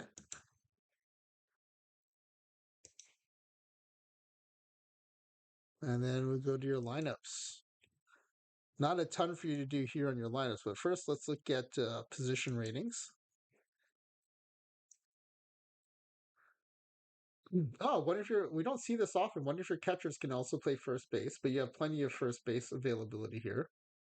Luis Vanos, in addition to playing outfield, also plays. Oh, this is your Swiss Army knife guy, first base and second base.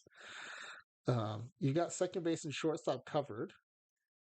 One of your shortstops can also play third base. So this approach definitely did work, Clay. You didn't have any second baseman, but all your shortstops can play second or third.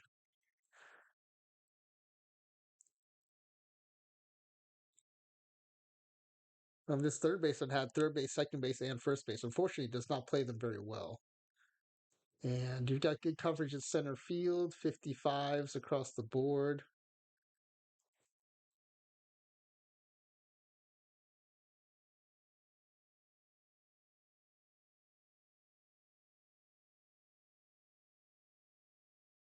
All right, so it looks good there.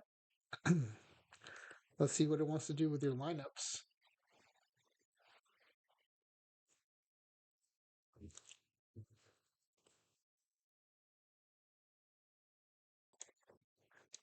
So leading off, it's got Maurice Delgado, VR and VL. He's your high contact, high BABIP right fielder. 60 steal. Again, because you're sabermetric, it's not going to be running a ton anyway. Batting second is Brett Anson, your legend level shortstop.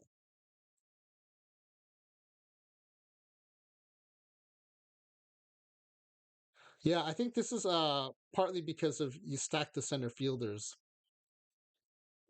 so it's reassigned folks to other positions. But yeah, Yanez is coming off the bench. So Anson is batting second VR, and batting seventh VL. So the AI is applying some. It's not a platoon, but it is making the adjustment VR and VL. This is your high BABIP, high power, high I shortstop. I guess he's splittier than I thought. Yeah, he's pretty nerfed VL, so he's definitely taking advantage of that strong bat VR. Dickens is your three-hole center fielder. He's batting. Oh, he's platooning. Oh no. He's batting third against both VRVL. Oh yeah, this is your 75 contact 85 BABIP guy with 70 power. I think this guy is the triple crown candidate. We'll have to keep an eye on him. 70 steal, but I don't think that'll come into play too much with sabermetric. Jeremy Sims is batting cleanup, VR NVL. He's one of your first basemen. He's the 75 power 60 I guy with 65 contact. Batting fifth is versus righties is Carlos Gonzalez. He's batting second versus lefties. This is your power I second baseman, 75 power 70 I. Batting sixth VR and batting fifth VL is your catcher, Linenbach. High contact, high BABIP, low power guy. Great framing. He should help your pitching staff quite a bit. Severim is your good third baseman, batting seventh VR, batting eighth VL. Pretty flat, but has some pop, 65 power. Catcher is the one silver slugger I didn't get in my practice run because of Rutschman, yeah. And then at DH, Aaron DeVita. Wow, you got a 5-star DH batting eighth. That's how good your lineup is. He's got 70 power, 65 BABIP. And then Lloyd Vanos in left field batting ninth. Yeah, so it went with Giannis instead of Louis Vanos. That's interesting. I bet it's the fielding because he's starting out at a 45 left fielder, and so that's the one place that center field strategy might backfire because the AI probably likes that his left field is already 65. Yeah, and then yep, okay. So then let's save this. And this is okay. So this is now the break for me. We already had the break for my dog. We're going to do a 3-minute ad break. This is your 3-minute warning for the 10-pack giveaway form, too. So please finish that up. We'll close that form when we get back. Let's see how many folks have entered so far. Okay, we got some entrants already. ClayDog, you can submit yours as well. And I will see you all in 3 minutes.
All right, I am back. Looks like the ad roll is over. Was that an abbreviated ad roll? It didn't feel like I was away for 3 minutes, but maybe I was. I was thinking, Clay, about your situation with Jeff the Jar. Jeff the Jar just put some snacks in the air fryer to be so ready to watch the sim. That's awesome. Um, yeah, Clay, I was thinking about your situation. It kind of reminds me of the difference between tournament play and league play with Perfect Team, right? Like I've taken players that I use in tournaments all the time, and I threw them on my league team, not even thinking that they had to train up in those positions because in tournament play they just go to their max potential defense, and I'd come back at the end of the season check and be like, why is my team so bad? It's because I had guys who couldn't field in positions that in tournament play they're fine playing. So it's a bit of that, I think. All right. So if I don't hear any objections in the chat, I'm going to go ahead and close the form here, and then we'll take a look at the guesses.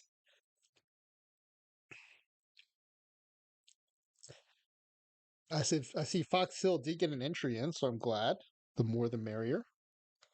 And you do not have to be present to win. So if Fox Hill wins, they will get their packs. Okay, I'm turning off the form.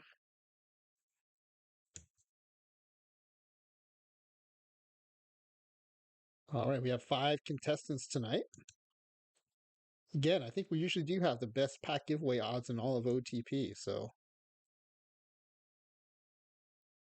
let me hide the usernames real quick.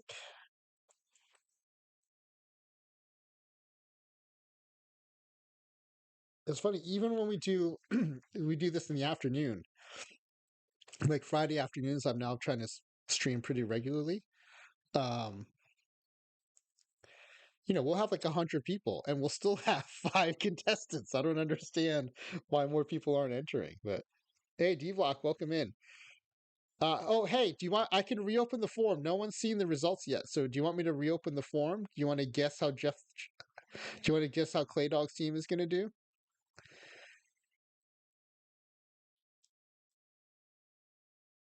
Yeah, I'll reopen it. Give me 1 second here. Okay, it is opened, and the link is still in the chat. And I don't know. I'll show you what his lineups look like.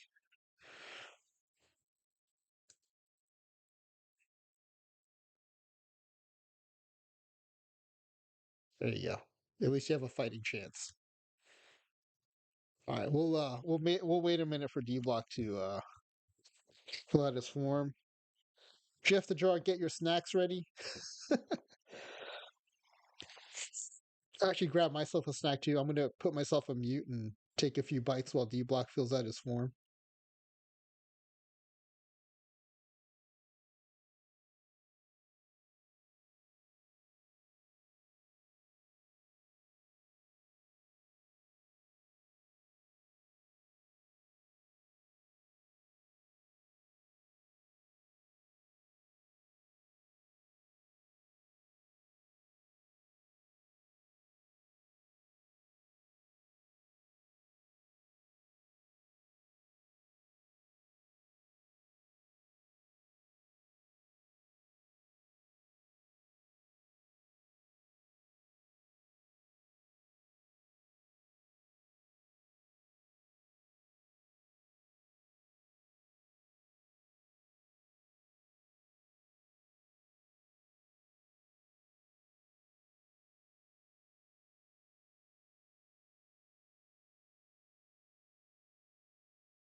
All right, thanks for letting me know, D Block, that your form is done.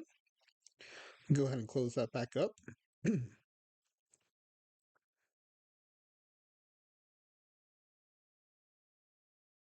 Oh, that's cool. The spreadsheet updates itself automatically. I didn't realize that.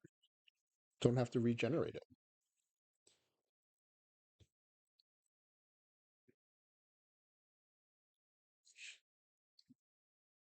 All right, let's check out the guesses here. As usual, we will save the numerical guesses for after the sim.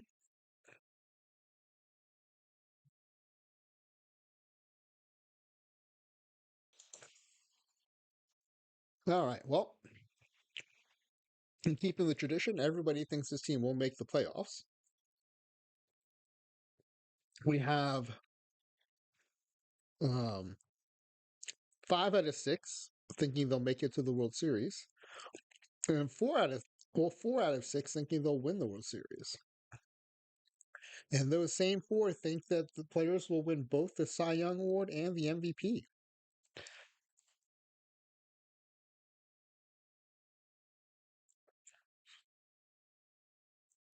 All right, let's now that the form is closed, pin it first of all,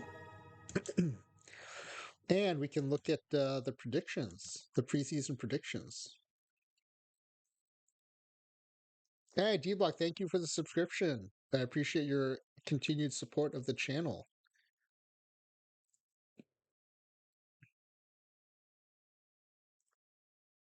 Let's go ahead and save this game. We don't want to lose this roster. Then we'll sim ahead one day so we can see the predictions.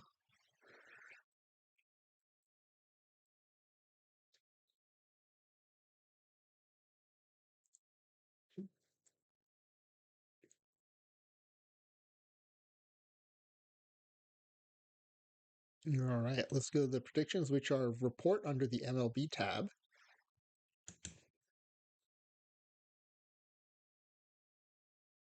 There it is, preseason predictions. And the Twins, 126 games. So if you can outperform that, you'll be in the running. I think this is one of the higher preseason predictions we've seen.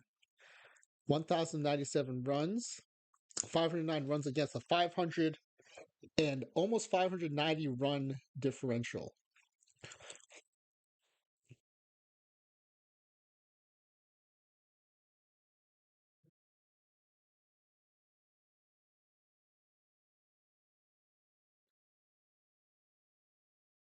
Let's see, top hitters projected to be.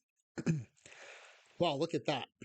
The top 5, and then jump down to 8 and 10. So 7 of the top 10. Wait, is that 10? 1, 2, 3, 4, 5, 6, 7, 8. Yeah, 7 of the top 10 are predicted to be Minnesota Twins. Led by Jeremy Sims, projected to hit 69 home runs. That's a nice number of home runs there, and 183 RBI. Oh, this is the guy I said looked like a Triple Crown candidate, right? When we generated, I said, looks like a Triple Crown candidate. There he is.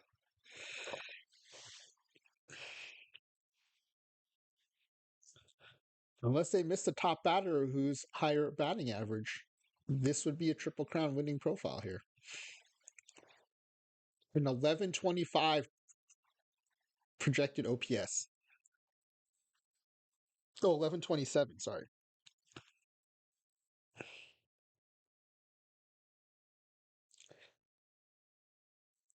And on the pitching side, Espinoza projected to be 26-4 with a sub 2 ERA and an 11 strikeout per 9. Contreras projected to be 29-4, a mid 2 ERA. Trevino projected to be 23-5, 2.35 ERA. Takuda, who I think is going to be your sneaky good for a starter, 23-4, 2.99 ERA. Yeah, it is predicting. Yeah, that is funny. It's predicting some hard luck losses for Espinosa, I guess. Or I wonder if does Contreras has better stamina? No, Espinosa has better stamina too. That's odd. That's really interesting. Huh. All right, well, let's jump into it. As always, keep an eye out here on the left. We'll scroll up and down every once in a while to see how the pitchers are doing, but you'll be able to see how the batters are doing in terms of top three league leaders in several categories. And we'll start with the very short month of March in 2023. Twins are 1-0. Let's see how that first game went. A 14-7 win over, I'm sorry, D Block, over Kansas City. 6 runs in the third and 5 runs in the fourth. Definitely put the game away. Although the Royals did score 4 in the bottom of the ninth.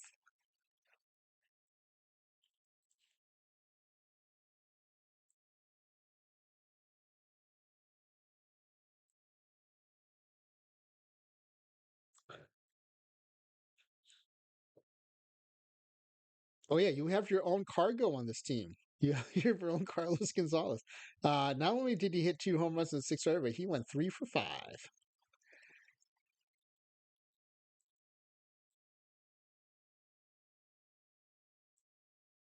Did every starter get a base hit? They sure did. Led by Anson with 3 hits, Gonzalez with 3 hits, and Loy Vanos with 3 hits.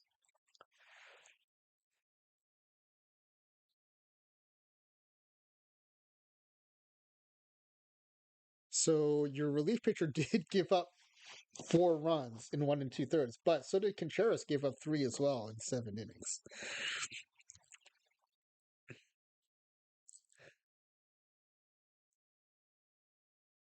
You guys chased Singer after 3 innings of 6 earned run ball. And then Josh Taylor came in to pitch a third of an inning, giving up 5 earned runs for a 135 ERA. All right. Well, let's Twins off to a good start. Let's go ahead and do a full month here.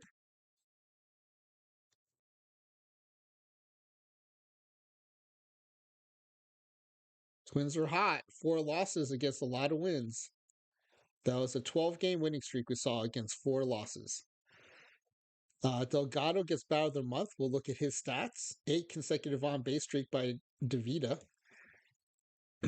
That's consecutive on base streak, not consecutive games on base. Consecutive on base streak. And player of the week was Brett Anson. So let's look at the player of the week stats and look at the player of the month stats for Delgado.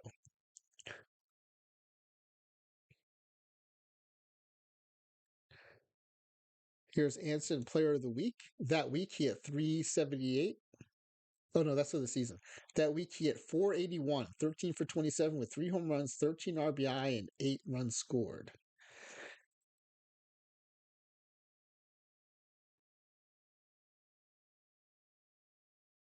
And then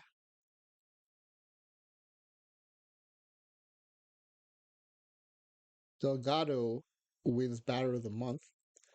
For the month, he had 398, 8 home runs, 29 RBI, 30 runs scored, 6 walks, and a 427 on base percentage. That's pretty awesome from a good level player there. All right. Twins are 24-5, 828 win percentage. Yeah, more runs than RBI is crazy for a big bat. That's true.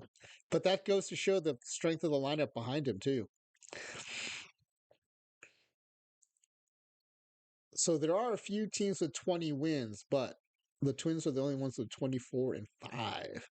You can see the league leaders here: Delgado and Anson, 1 and 2 in batting average. Uh, Gonzalez and Sims tied for the league lead in home runs with 10.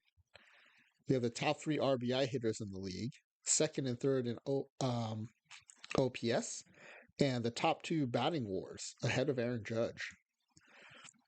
On the pitching side, I told you Takuda, sneaky good number 4 starter, leading the league in ERA, or second league in ERA. Contreras leading the league in wins. Contreras second in strikeouts. And Contreras and Trevino first and third in pitcher war. This is good. You're getting a lot of contributions here on the leaderboards from the pitching staff. All right, let's do the next month.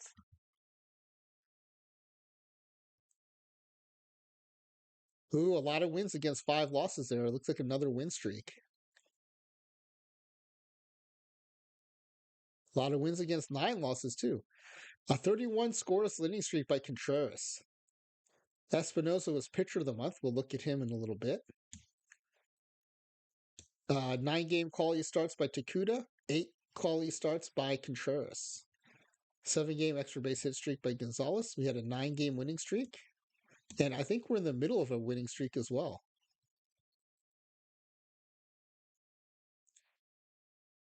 Yeah, we're in the midst of a 6-game winning streak as well. 47-9. No one else in the majors has even 40 wins, and we have 47. Dickens and Delgado, 1-2 in batting average still.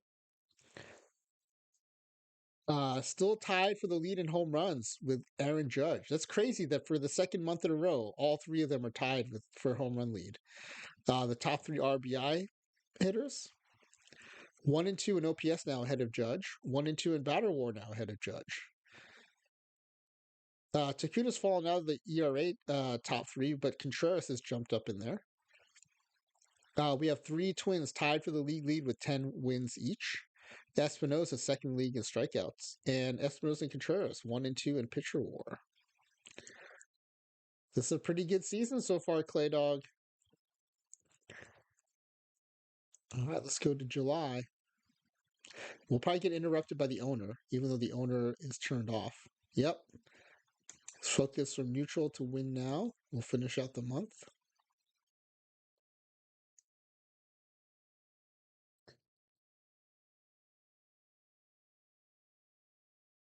Just on a few losses there, but still looking pretty good. 24-game streak without a run by Urquhart. 10-game win streak by Espinosa. 4-game home run streak by Gonzalez. And 7-game RBI streak by Dickens. Oh, we had a pitcher of the month last month, right? I said we were going to look at their stats. I forgot about that.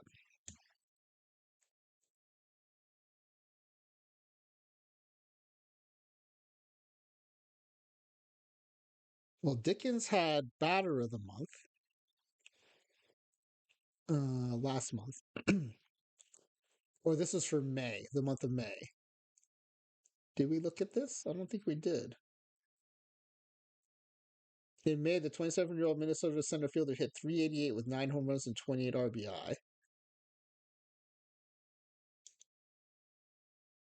Espinosa was pitcher of the month in May. Yeah, this is for last month. I said we would look at it and I forgot.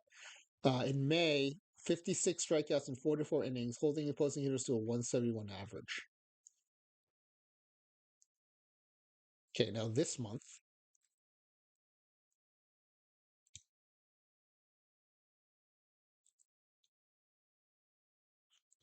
AL top pitcher is Trevino for the month.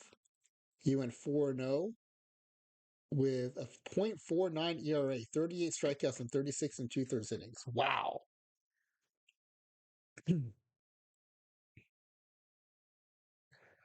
And Fargo was #1 hitter in the AL for the month of June.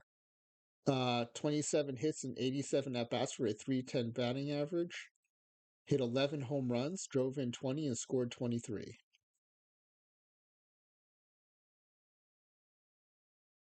Yeah, your rotation's definitely giving across the board contributions. 69-14, really nice record there. No one in the majors has over 53 wins, and we're at 69. First and third in batting average. Cargo has now taken over the sole lead in home runs. You have the top 3 RBI batters, top 3 OPSs, and now you have the top 3 WARs as well.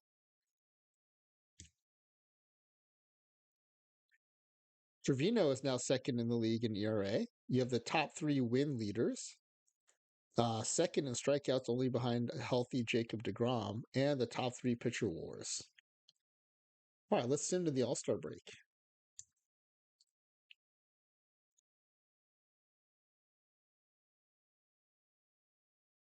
All right, you're in the middle of an 8-game winning streak, 9-1 in your last 10.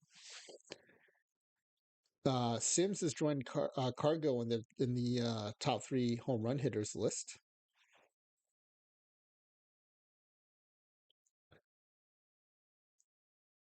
All right, we have one more game to the All Star break, so let's just go ahead and sim that. And it's a win, 9 games in a row in that winning streak for the Twins. 77 and 14, 846 win percentage. Only one team even has 60 wins, and the Twins are at 77.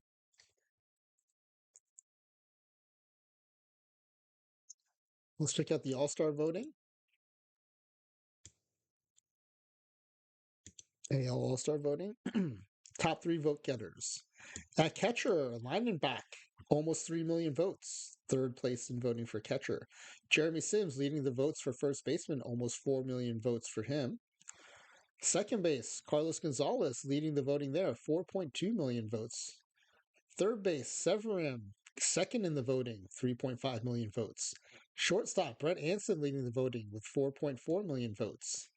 In left field, Luis Vanos is only behind Jordan Alvarez, although the gap is pretty wide.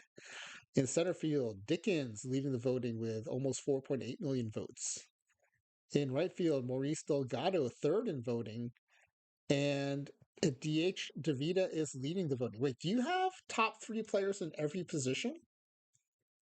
I think you do. I don't know that we've seen that before. Catcher, first base. Wow. Uh, Now we do track how many All Stars you get, but I don't think we've ever seen anyone get all three, all every, and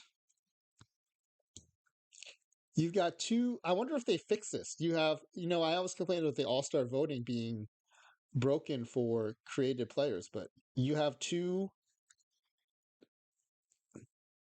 of the top five vote getters at starting pitcher, and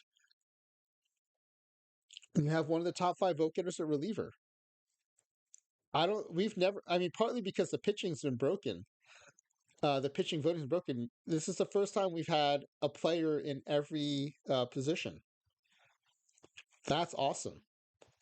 I am going to have to screenshot these uh, results. Screenshot one. Hopefully I can capture it in two screenshots here. Yep, that'll get it. Two screenshots will get it all. Wow, at least one player in every category for All-Star voting. Now let's see how many make the team, because they were not all leading in votes. Okay, starting pitchers. You have three starting pitchers on the All-Star staff. Contreras, Espinoza, Trevino. Oh, they didn't take your relief pitcher though. Oh man, look at these started records of 16 and 3, 15 and 2, 15 and 1. Linebacker catcher, Davida and Sims. Your first baseman and DH, Gonzalez, Severin, Anson, Dickens, and Delgado. I think that ties the record. I think that ties the record. I think you're on the leaderboard already. Yep, 10 All Stars. That's only happened one time before.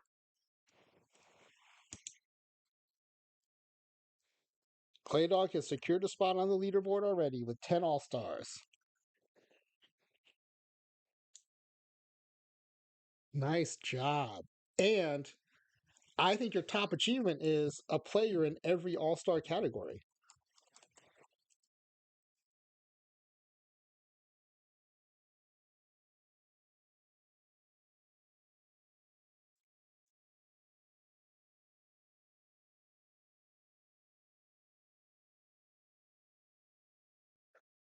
Well, hopefully you'll have a better accomplishment than that, but that's already a pretty big one. All right. Let's go check out the home run contest. You should have some participants in this. Carlos Gonzalez with 34 home runs. Brett Anson with 25 home runs, and Jeremy Sims with 30 home runs. And it looks like at the break, Carlos Gonzalez is the home run leader. All right, in the first round, Carlos Gonzalez advances 17-8 against Kyle Tucker. Brett Anderson advances and Jeremy Sims. All the Twins advance.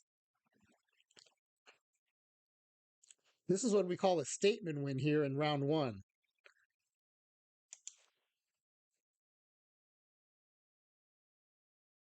Yeah, knocked out Otani, Judge, and Tucker in the first round. That's right. Gonzalez demolishes Alvarez 18-7. And in a battle of teammates, Sims gets past Anson 13-12. 35 bombs in the first two rounds.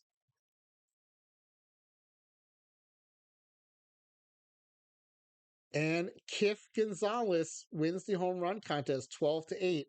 I got to screenshot this. These are some amazing results here. Now, I get that it only happens if Gonzalez goes first, right? Because he hits as many as he can. Because if he had gone second, he'd have 9. He would have won 9-8. And he would have won 8-7. But since he went first, he gets to rack up these bombs. But this is a good screenshot. 47 home runs in 3 rounds. That's awesome.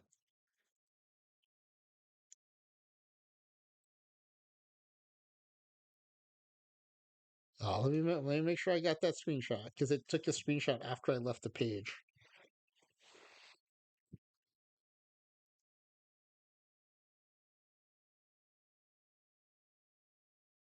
Is it not going to let me take a screenshot of this?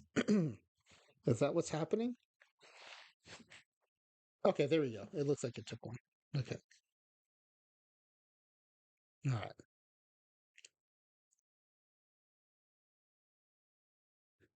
I got to check now. I don't want to miss that. If I have to, I'll use the Windows screen capture to do it.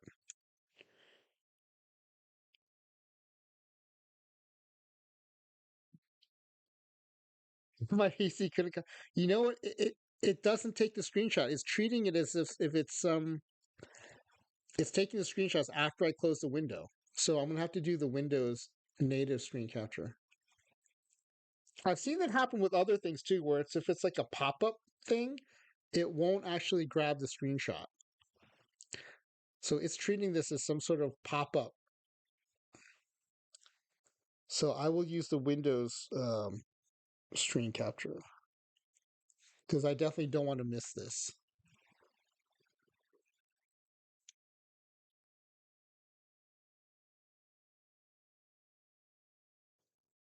Okay, I got that. Let me. I guess I'll dump it into Paint.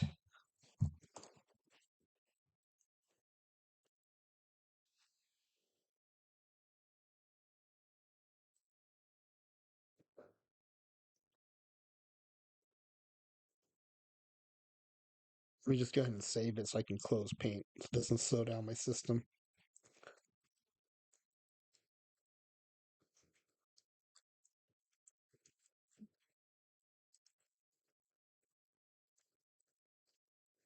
Okay.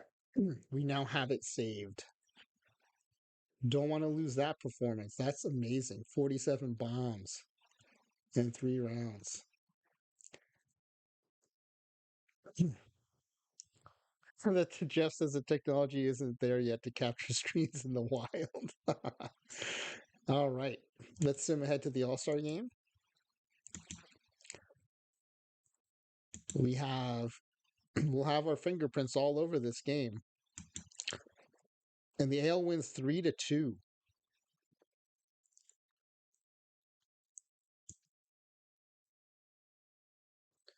Pitchers duel in the All-Star game. Dickens went 0 for 3 leading off in center field. Gonzalez went 1 for 3 with a strikeout.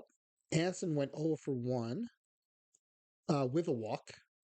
Sims went 0 for 1 with a run scored and a walk. Lineback went 0 for 2. DeVito went 1 for 2 with a run and a walk.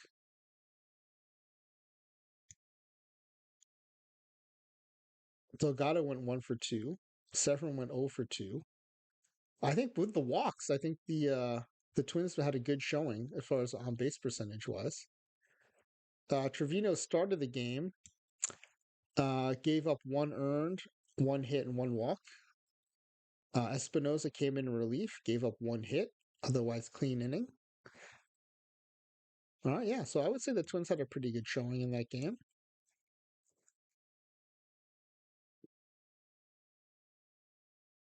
All right, well, let's get back to it. Finish out the month here.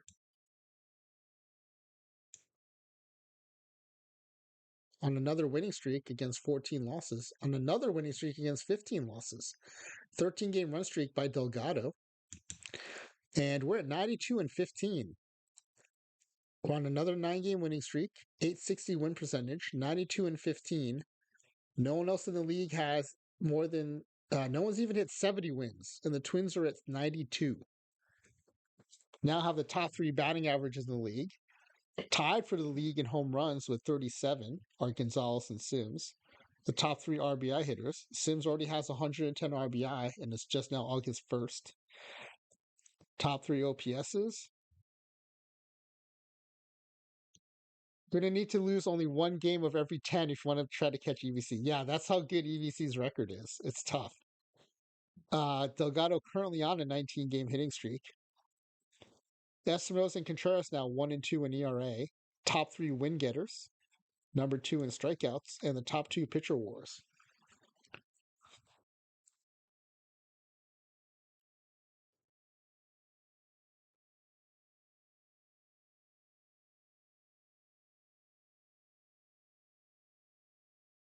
Ooh, we're at a winning streak at 18 losses. You had a winning streak against 18 losses, but then I saw 2 quick losses come in. 16-game win streak by Trevino. So 114 and 20. There's yellow ink all over the leaderboards here. Top 3 batting averages, top 3 home runs, top 3 RBIs, top 3 OPSs, and top 3 batter wars. Delgado had the longest hitting streak of the season so far with a 25-game streak. Esteros and Contreras are 1 and 3 in ERA, top 3 win leaders, number 2 in strikeouts, and the top 2 pitcher wars. All right, we're in the home stretch, so let's go a week at a time here as we try to catch EVC. You only have room for one more loss.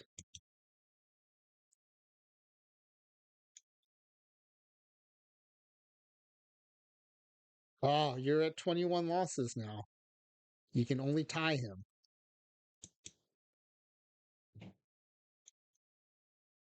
There's 22. 121 and 22. This is crazy. As good as this team is in both pitching and hitting, how crazy good was EVC's season? Man.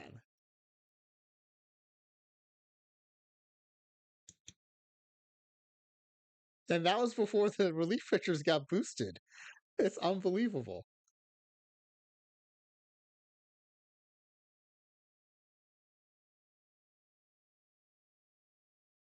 You do have a chance to catch Nolan for the second place here. Cantu had a 12-game shutdown streak. We're at 128 and 22. 2 games left to go on an 11-game winning streak. 10 and 0 in the last 10.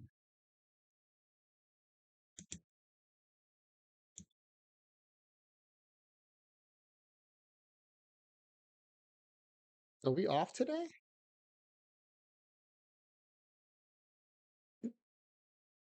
Oh, here we are. Oh, it's an interleague game. That's why it's down here. Okay.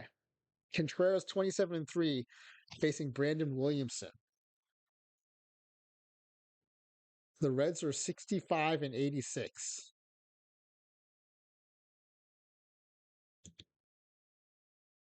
Wait, where'd it go? I did quick play and then it disappeared. What? What happened? Oh, the game was suspended in the 3rd inning due to bad weather. It will be concluded on September 19th.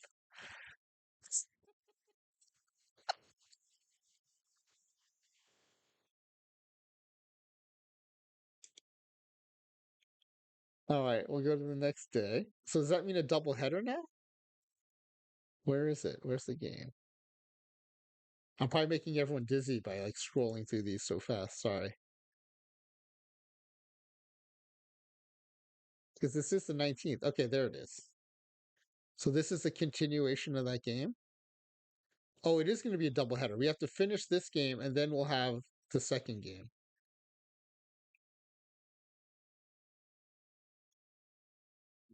Oh, 3-2 win.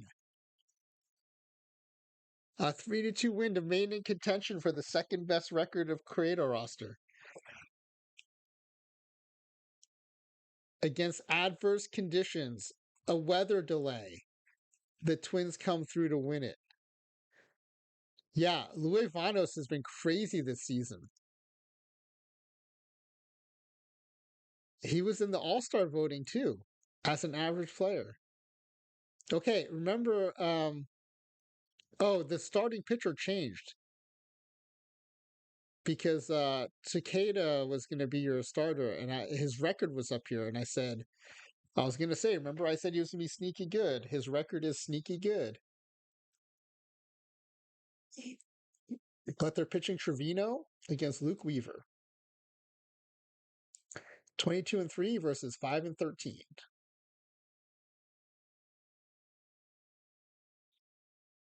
Congratulations.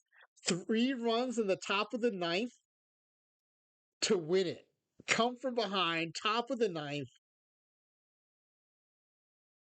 You've tied for the second best record in Create-A roster. All right, we got to see how that happened. Top of the ninth. What happened there? You were down 2 going to the top of the ninth. Clutch. Clutch. All right, top of the ninth. Brett Anson singles. Alan Dickens singles, first and second. Jeremy Sims hits a 3-run bomb. 56 home runs, 160 RBI, 330 batting average. Nicely done.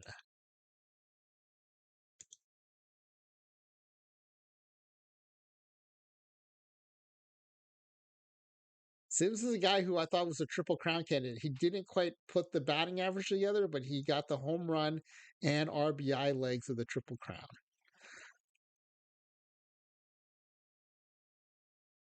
Oh, wait a second. I thought that was 162. That was 152. You said to win 10 more games, ClayDog. I'm sorry. I messed that up.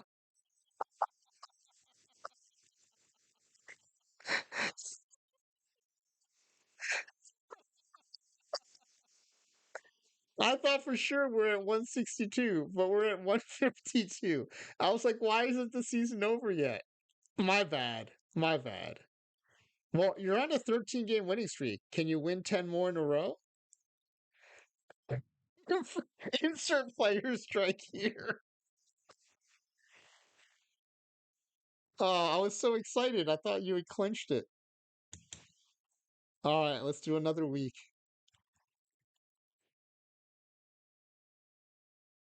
Oh my goodness, it's happening. You're on a 17-game winning streak. 156 games down, 6 more to go.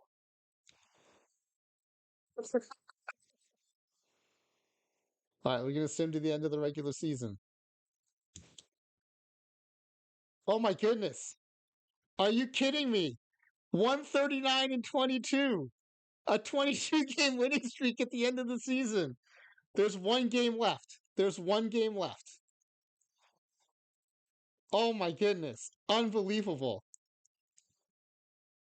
Yeah, we're going to watch highlights for sure. I can't believe I messed that up, and now you might still get the second place record. Holy cow. All right, first of all, let me get a screenshot of this 22-game winning streak at the end of the season. All right, this is amazing. Unbelievable. Okay. First we got to turn off achievements.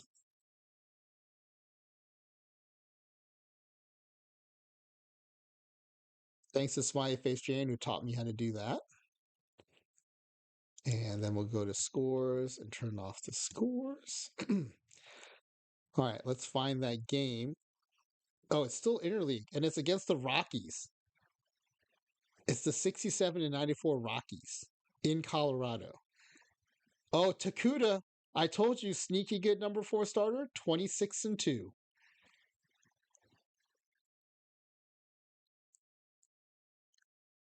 Okay, scores are hidden. Let's watch this. Good luck, ClayDog.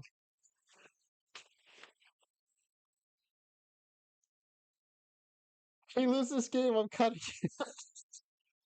All right, top of the first, one out. 0-2 count, 2 runners on for Cargo.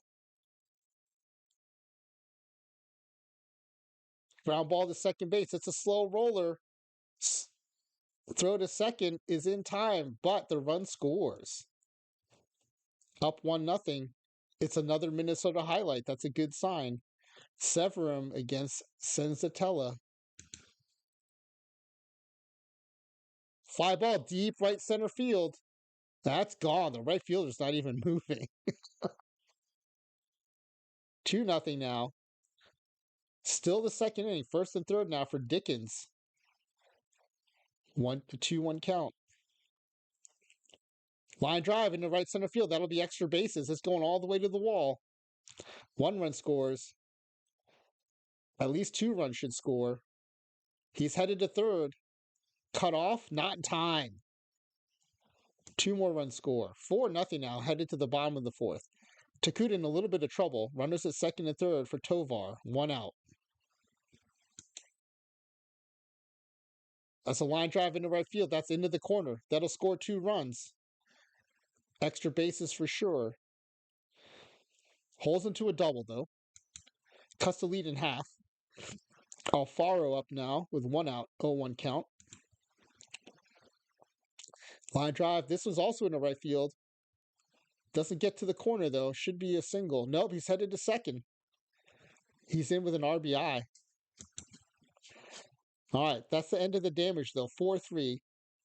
Twins still have the lead. Leading off the top of the fifth is Jeremy Sims. Home run and RBI leader, Jeremy Sims. Oh, that's deep in the left field. That's gone. That's a no-doubter there. And that's 5-3. And the rally continues. David on first for Severin. 1 out, 1-0 count. That's a deep shot into center field. Over the center fielder's head. Off the wall. Severin headed to third. And that's an RBI triple. 8-3 now, headed to the top of the eighth. Sims up again. Deep fly ball to right field. That's gone.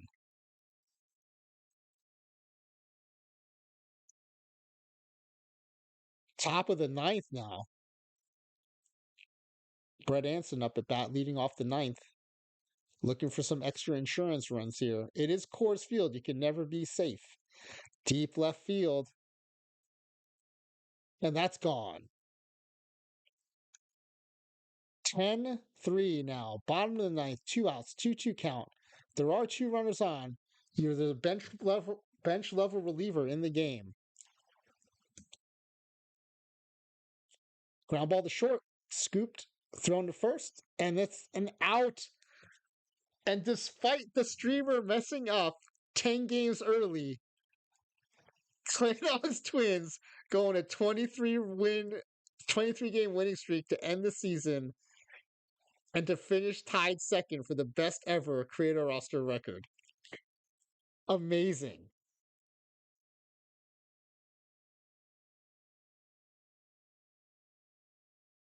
Now, to be fair, I do think my mistake helped build the suspense and the drama. That is an incredible run to end the season.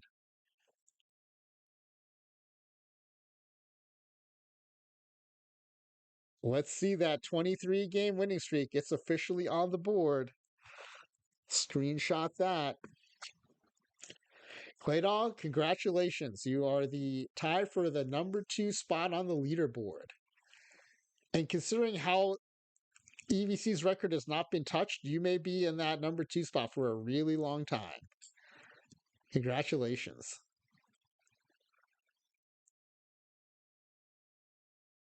All right, let's finish today. Oh, we didn't get our achievements because I had them turned off. Let's see what we achieved here at the end of the season.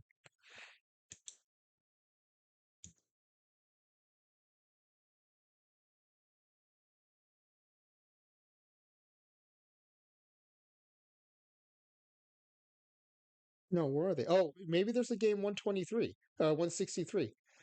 I can turn notifications back on. Yeah, the Cubs and Cardinals need a game 163. And oh, and the Rays and Yankees need one too. Two game 163s. Let's go to scores. Let's watch these.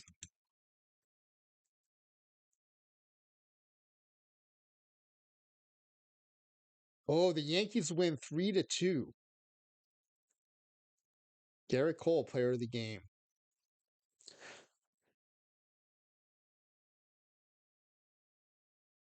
In the NL, Cubs Cardinals.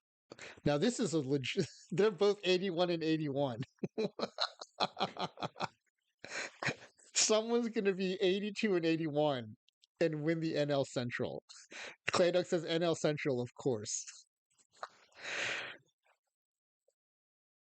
Wow, you got. Okay, I wish that both starters were 13 and 13 too, because that would have been perfect. 81 and 81, 13 and 13 versus 13 and 13. But Flaherty went 5 and 16. Oh, it takes 11 innings. Of course, it takes 11 innings to sort it out. But the Cardinals win 7-6, scoring one run in the top of the 11th after the Cubs scored two in the bottom of the ninth to tie it. Wow.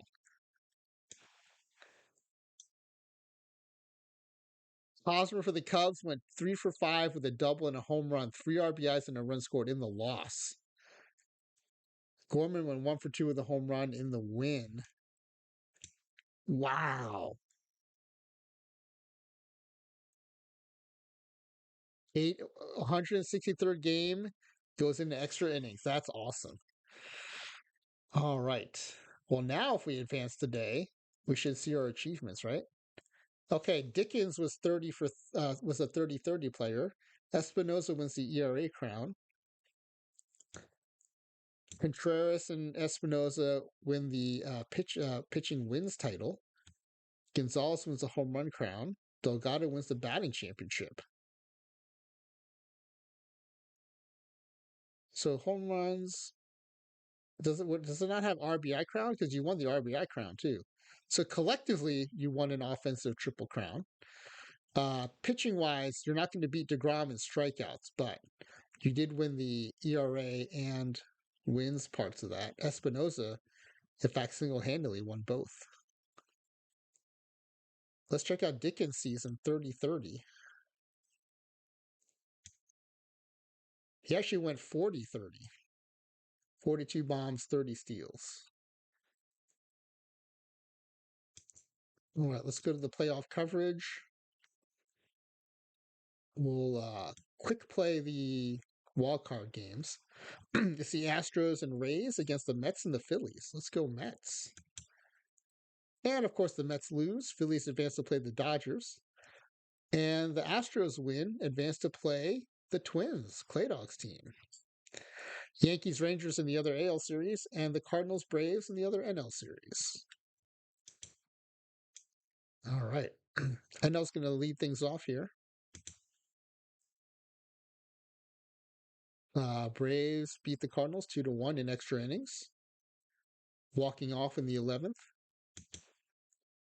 And this one goes extra innings too. The Phillies take 13 innings to beat the Dodgers 6-5, scoring one in the top of the 13th. Let me go back and turn achievements off just in case we get to that point. We'll walk these off. All right, AL is going to join in the fun as we advance past this day. All right, Atlanta looking to extend their series lead, and they do, winning 12-9. And Philadelphia trying to extend their series lead, which they are unable to do. The Dodgers tie up the series at one game apiece. The Rangers take 12 innings to beat the Yankees 3-2, walking off in the bottom of the 12th. Um, all right, and in the Twins game, Contreras. Okay, you've got your rotation reset, so Contreras is starting the game. Ooh, 2-0 in a pitcher's duel. 4-hit shutout of the Astros. Contreras goes 8 innings, 4 hits and 1 walk, 5 strikeouts. Cantu comes in for the save.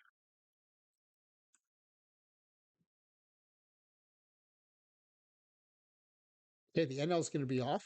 Focus is on the AL today. Texas extends their series lead to 2-0, winning 10-0. 3-hit shutout of the Yankees. All right, the Twins game is Espinosa on the bump for the Twins. 5-4. Ooh, the bullpen gives up 3 in the top of the ninth, but the Twins come back to win it with 2 in the bottom of the ninth. Wow, let's take a look at this win probability graph. I gotta screenshot that.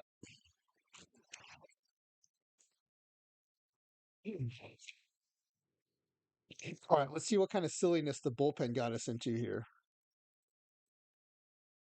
Oh, it was Cantu. I thought it was one of your bench level relief pitchers that did this.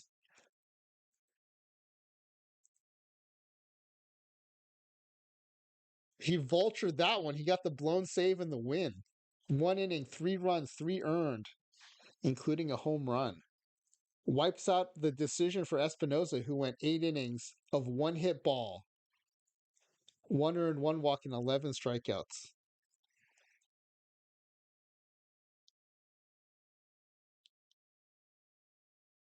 He only had 107 pitches. It's a shame they didn't just let Espinosa finish it. Espinosa does get player of the game, but does not get the decision.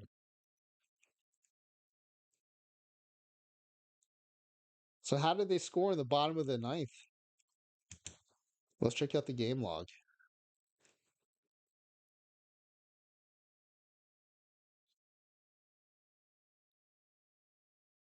So hold on. Heading into so the Twins were leading 3-1 headed into the ninth.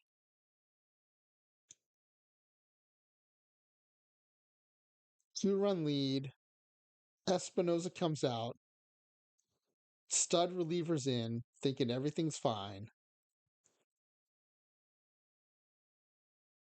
Cantu comes in, gets the first out, strikeout swinging, gives up a single, another single, first and second. Okay, now the go-ahead runs come into play. Maybe you're a little worried. Alvarez, 3-run shot, gone. Now, to his credit, Cantu finishes the inning, fly out, ground out. But the lead is gone. You're down by 1. Bottom of the ninth. Sims grounds out.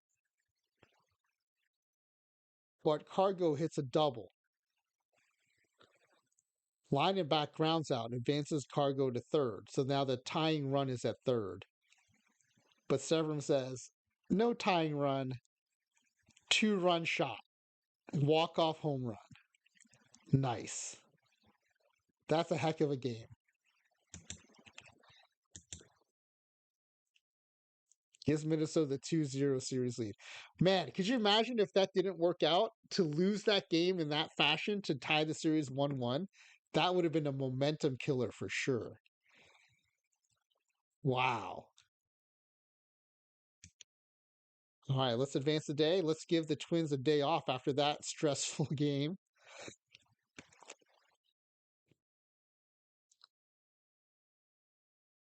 Atlanta gets the sweep. 10-2 win over the Cardinals. They'll advance to the NLCS. And the Dodgers and Phillies looking to take a lead here in this tied series. The Dodgers take the 2-1 series lead, winning 8-3. Okay, NL's gonna be on a travel day while the AL's back in action. Oh no, that's right. The travel days are over. Um, Los Angeles looking to close out the Phillies here. Phillies win 8-1 though, tying the series at 2, forcing a deciding game 5. Texas looking to sweep the Yankees. Yankees win 2-0, forcing a game 4. All right, the Twins looking to sweep the Astros.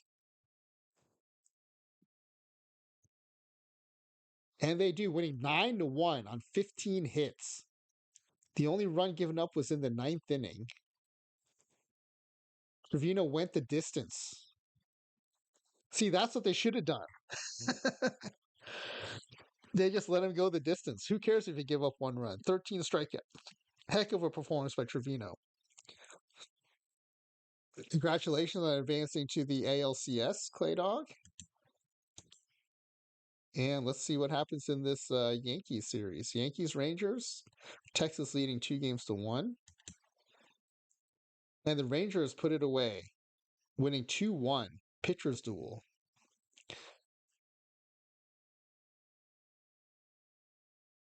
All right, the NLC. Oh no, I forgot. The NL is still tied 2-2. Dodgers and Phillies.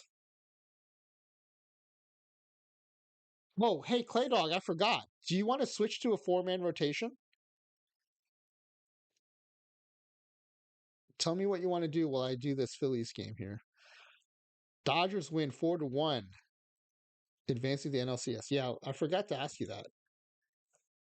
Okay, so 4-man, it'll put Holloway in the bullpen, and then we'll ask the AI to set the bullpen.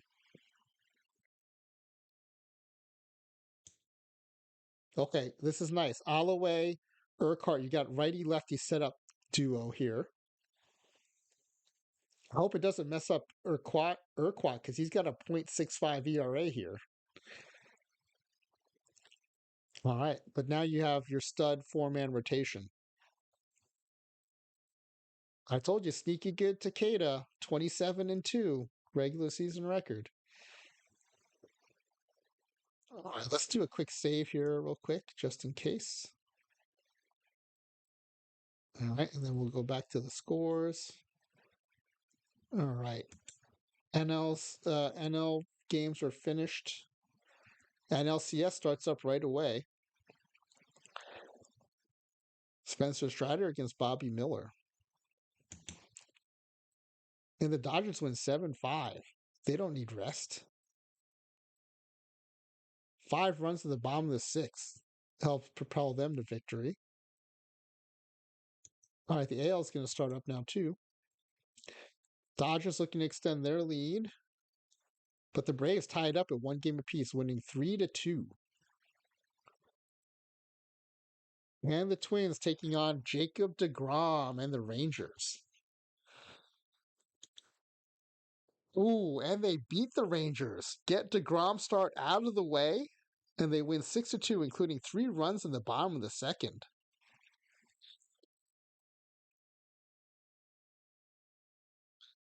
What did you do to deGrom? He led the league in strikeouts. He went 5 1/3, gave up 5 earned runs, including 3 home runs. You guys shelled him. Dickens in the 1st inning, Severum in the 2nd inning, and Gonzalez in the 2nd inning. Those are the 3 home runs. That chased deGrom early.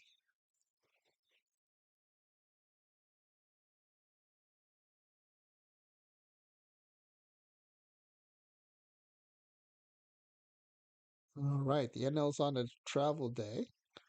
Twins looking to extend that lead.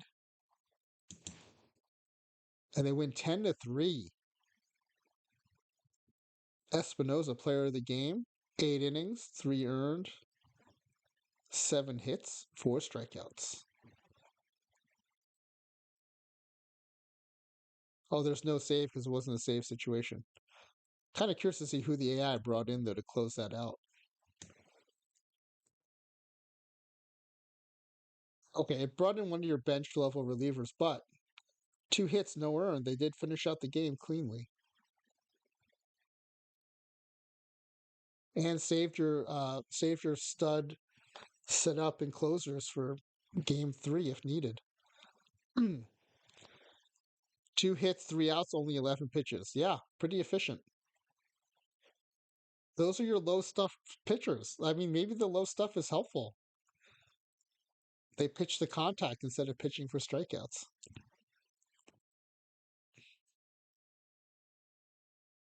All right, we'll finish out the day. AL's on a travel day. NL's picking it back up, tied 1 game apiece. And the Dodgers win 9-3, taking a 2-1 series lead.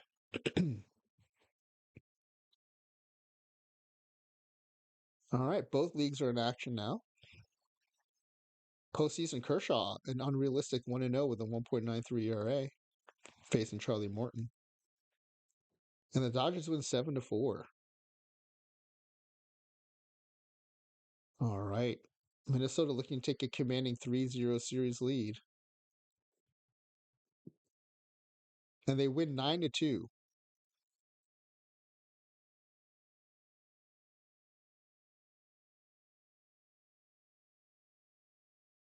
Okay, the NL LA looking to close out the Braves here. And they do it, winning 10-4. The Dodgers will be in the 2023 World Series. Minnesota hoping to sweep the Rangers here. Oh, they take a 13-11 loss. Despite 5 runs in the 8th by the Twins. Not quite enough to come back. Takuda takes the loss and gets crushed.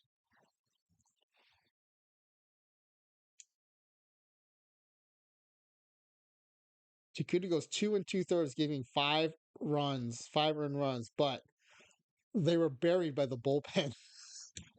McKelvey gives up 4 in 1 1/3. McCullough gives up 3 in 1 1/3. And Coker gives up 1 in 1 2/3. Finally, they bring in Urquhart to stem the tide, but if it was just Takuda's 5 runs, they could have won it. They scored 11, but the bullpen just kept burying them. Wow. That was a battle of whose bullpen was less terrible. Because if they could have had any kind of bullpen support, the run support was there. But they just kept kept shoveling dirt on top of Takuda. All right, 3-1 now. You never like to extend the series. You want to put it away as soon as you can. Especially with DeGrom coming back now, facing Contreras again. Another loss, 7-2. This time DeGrom's player of the game makes up for that first series opener, striking out 15. This also means the top 2 starters are going to be burned for the World Series if they can advance. Espinosa now facing Evaldi. All right, so 4-1 win. So they make it to the World Series, but stars 1 and 2 are now off the table for the opening game. Congratulations on making it to the World Series, ClayDog. All right, at least there's a rest day. That'll help. Okay, it's Trevino now facing an unrealistic postseason Kershaw, who's 2-0 with a 3.15 ERA. Clearly, this is fictional baseball.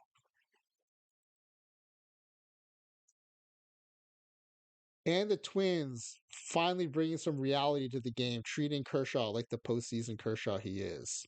Wins 7-1. Trevino goes 6 2/3, giving up 1 earned run, 3 hits and 2 walks, striking out 5. Cesar Yanez, who was benched by the AI, goes 1-for-1 with a home run and 3 RBIs. ClayDog, remember this guy? You generated him as a good level center fielder. We thought he might play left field. He got benched. and he comes through in the clutch when it really matters in the World Series. Hits a 3-run bomb. I'm assuming it's a 3-run bomb. Jose Mendez also 1-for-1 with a home run. These are your bench guys coming through. Wow. Nice work, bench. Game 2. And DeGrom's out of the way. Gotta like that. Oh, no, sorry, not DeGrom. It was Kershaw. I keep thinking about the Rangers. Kershaw's out of the way. Bobby Miller now facing Contreras. And it's another win, 6-0. The Twins shut out the Dodgers. Contreras goes 6 2/3. Four hits, no walks, 10 strikeouts. Fargo goes 3-for-4 with a double and a home run. And Aaron DeVita chips in a home run and 4 RBI.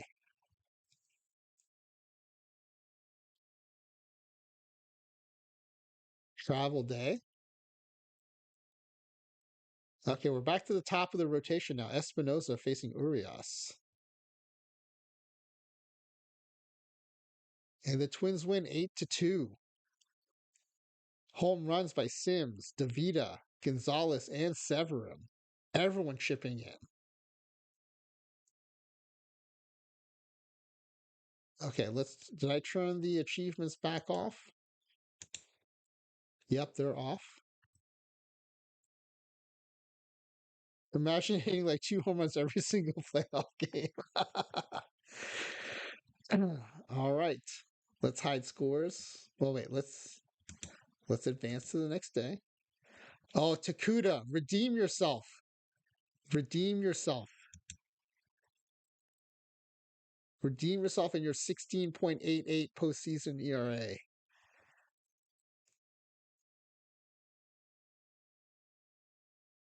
Okay, this is a potential World Series sweeping game here. ClayDog's Twins have been on an incredible run. You know, if you add the postseason games you won in a row, that 23-game winning streak is even longer.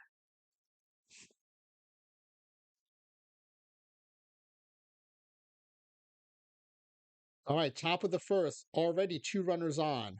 1 out, full count for Jeremy Sims, your home run leader. Line drive into the right field. It's headed into the corner. That'll be extra bases. Should clear the bases. Sims is rounding second, holds up, but it scores 2. 2-run lead now. Dodgers up, bottom of the first. Outman on first, Peralta up at bat. Yeah, I may have jinxed it because Takuda hasn't gotten out yet. And it's a 1-1 count. Ground ball to third. Oh, it's past the third baseman into the corner. That'll be extra bases. All right, they hold the runner at third. It's second and third now. No outs. Full count to Mookie Betts. Draws the walk. Bases loaded now with no outs for Freddie Freeman.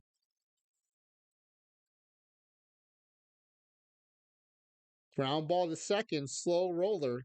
Gets the runner at first, but a run scores. 1 out now. 2-2 count. There's no force play. So the double play is off the table. Fly ball in the right center field. Center fielder tracks it down. Quick throw to home. Not in time. Ties up the game. Bottom of the third now. JD Martinez up again. 2 outs. Runner on first. Oh my goodness. That's a fly ball to deep right center field. And that's gone. Where is the Takuda of the regular season? What have you done with him? All right, down 4-2. Top of the fifth. Aaron DeVita leading off the inning. Fly ball to deep right field. That's got the distance, and it's gone. The inning continues. Runner on first now. 2-1 count. Still no outs for Maurice Delgado. Fly ball. Oh, line drive into left field. That's a weird highlight. All right, one out now. 3-1 count to Brett Anson. Checks his swing, draws the walk. First and second now for Alan Dickens. 2-2 count. Ooh, goes down looking. 2 outs now for Jeremy Sims. Ground ball to third. Gets the force. Innings over, but they score 1 run, cutting the lead in half. Twins up again now, top of the 6th. Carlos Gonzalez leading it off. 1-2 count. Hey, Marbeck. Ground ball up the middle for a base hit. We are watching ClayDog's Create-A-Ros team trying to win the World Series. This is game 4. They're trying to sweep it. Lining back up at bat now. Draws the walk. 2 runners on, still no outs for Severin. Ground ball to second. Throw to short, turned. Gets the double play. Runner advances to third. 2 outs now for Aaron DeVita. Line drive into right field. That's got the distance into the corner. Extra bases. DeVita into second. Making the turn, headed to third. The throw is not in time. RBI triple.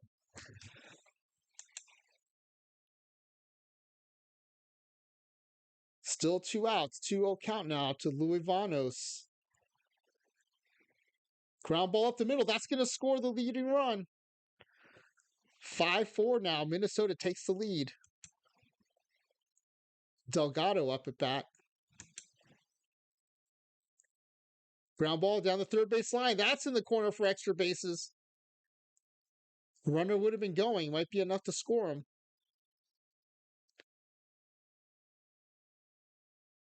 Runner scores and the trail runner advances to third. 2-run lead now. Okay, going to the four-man rotation for the postseason might be helpful here. Because now Alloway, your 5th starter, is coming out of the pen instead of one of your bench-level relievers. Facing Max Muncy. Full count. Leading off the bottom of the 7th. Draws the walk. Chris Taylor up now. 0-1 count. Fly ball in the right field. That's going to drop in for a base hit. Muncy's rounding second. He holds. 2-2 count now to Rojas. Pop up to second. Or I guess a soft liner. All right, 1 out now. You got the force play for a double play here. 2-2 count to Outman.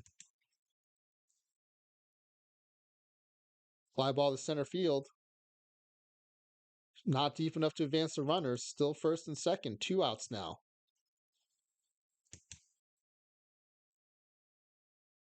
Ground ball up the middle. Shortstop snags it, but has to hold it.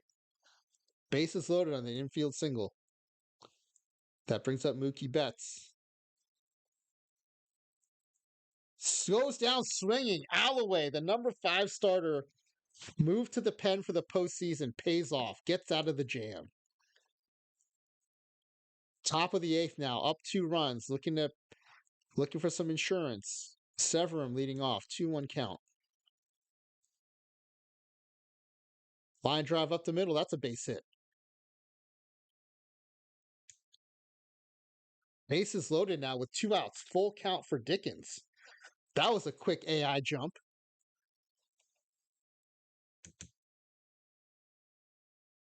Line drive to center field. It's dropping.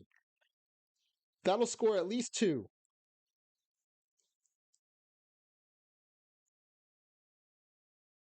Two RBI single. Bottom of the 9th, 2 outs. 1-1 count now. The stud setup man, Urquhart, is in the game. Facing James Outman.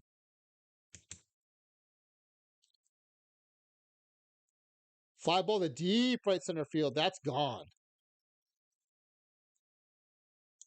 Cuts the lead to 3. Peralta up at bat now. Still 2 outs. Ground ball past the second baseman into center field. Betts must have doubled because it's second and third. Freddie Freeman up. Tying run is at the plate. Cantu, your closer, is in the game. Goes down looking. And ClayDog's Twins sweep the World Series. Congratulations, ClayDog.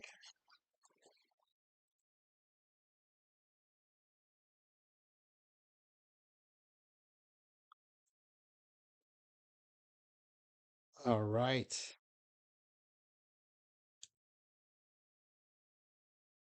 8-5. That inning by Alloway was big. That it didn't have to be one of your bench level pitchers. I mean, he made it exciting, but that was big. Whew. That was awesome. Congratulations, ClayDog. All right, let's advance it a day. We get the screenshot with the trophy.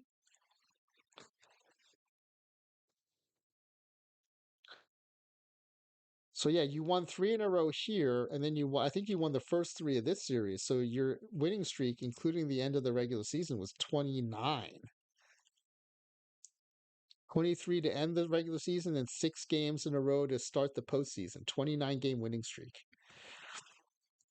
All right, let's check out some postseason awards, and then we'll give away some packs. Actually, let's save this before anything bad happens.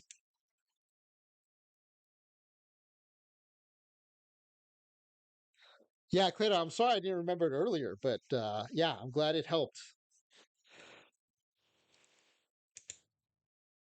All right, let's go to the Great Glove Awards. You were focused on fielding. You might have a chance at some of these. Lining back at catcher. Yeah, you had that top framing catcher. So lining back brings a gold glove to the Twins.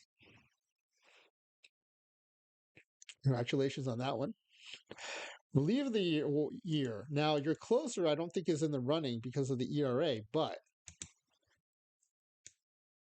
this setup guy, um, 5-2, 7 saves, 13 holds, 0.65 ERA, 0.79 WHIP, a 2 WAR from a setup guy. The AI does like WAR and ERA, so I won't be surprised if he gets some votes.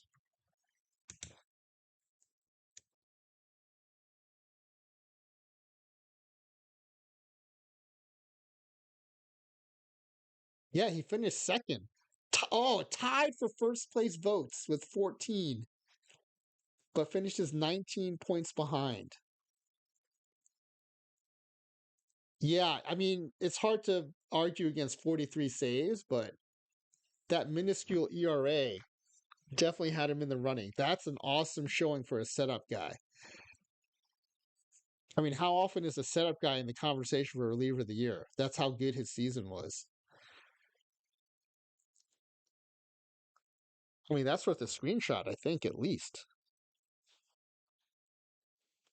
And he's average level reliever, too. That's awesome. Like seeing that. All right, platinum sticks. I mean, you might have a chance at a sweep, but I'm thinking at least 6 or 7. Yeah, more of a comment on the manager.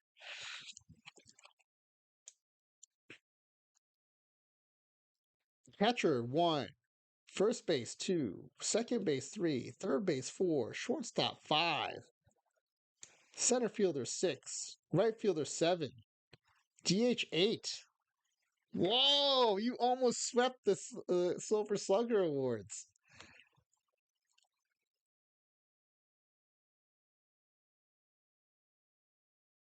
Okay, left field, Jordan Alvarez, 42 home runs, 276 average. Did we get hosed? Did we get snubbed? Frank Luevanos is our left fielder. Okay, 26 home runs, 244 average. Okay, did not deserve that. So, yeah, 8 Silver Slugger Awards. Yeah, 8 Silver Slugger Awards. That's pretty amazing. Oh yeah, what did Yanez do? Yanez hit 269, 898 OPS.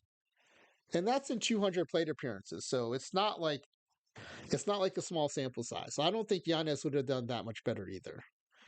Um so yeah, but eight Silver Slugger awards is pretty awesome. Rookie of the Year, we don't have anyone eligible. So Cy Young, who was our money on? Contreras went 29-3 with a 2.43. Espinoza went 29-3 with a 2.28 and a slightly higher WAR.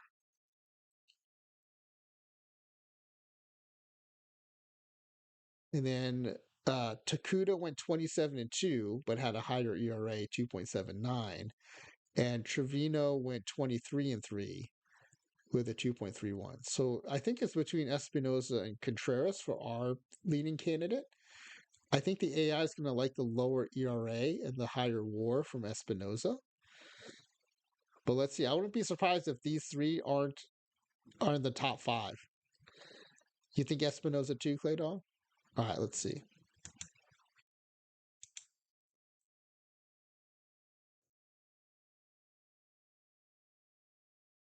Well, it goes to a Minnesota hurler. Espinoza, 29 first place votes. DeGrom comes in second with the other first place vote.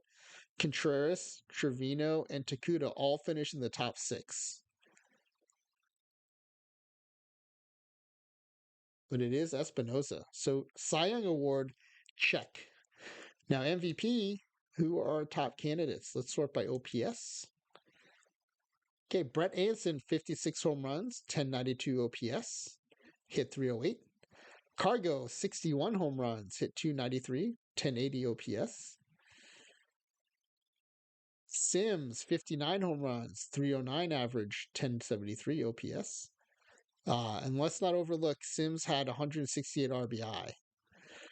The AI does seem to like productivity.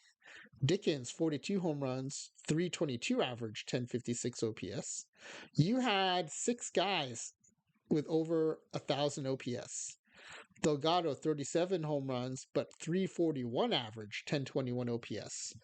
And Severum, 45 home runs, 294 average, 1,006 OPS. You're thinking, I mean, it's hard to I think it's going to like the productivity of Sims with the home runs and the huge RBI total. But Cargo, Anson, I wouldn't be surprised if either of them wins it. The other dark horse contender is Dickens with the 31 steals. I know the AI does like steals, but also I don't think we've ever had anyone have four batters with over 10 WAR. That's pretty awesome. Yeah, Anson does have the highest WAR. You want to go Anson? I'm thinking Sims, but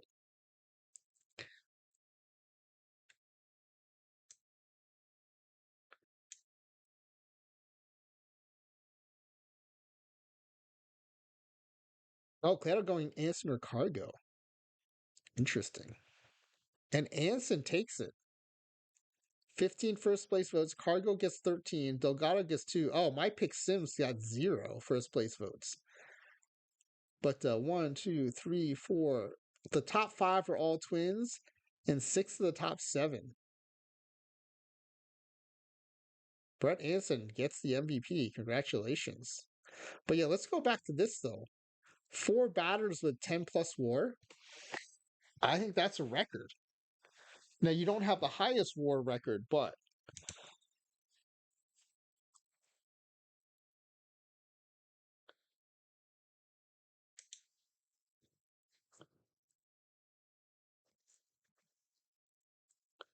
I'm going to put forward 10 plus WAR. That's a pretty good achievement.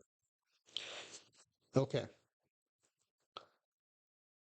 So you did win both the MVP and Cy Young Awards. That's the last piece of the puzzle we needed.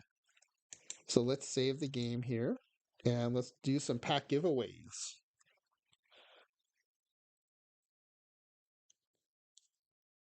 Let me unhide the Twitch IDs real quick.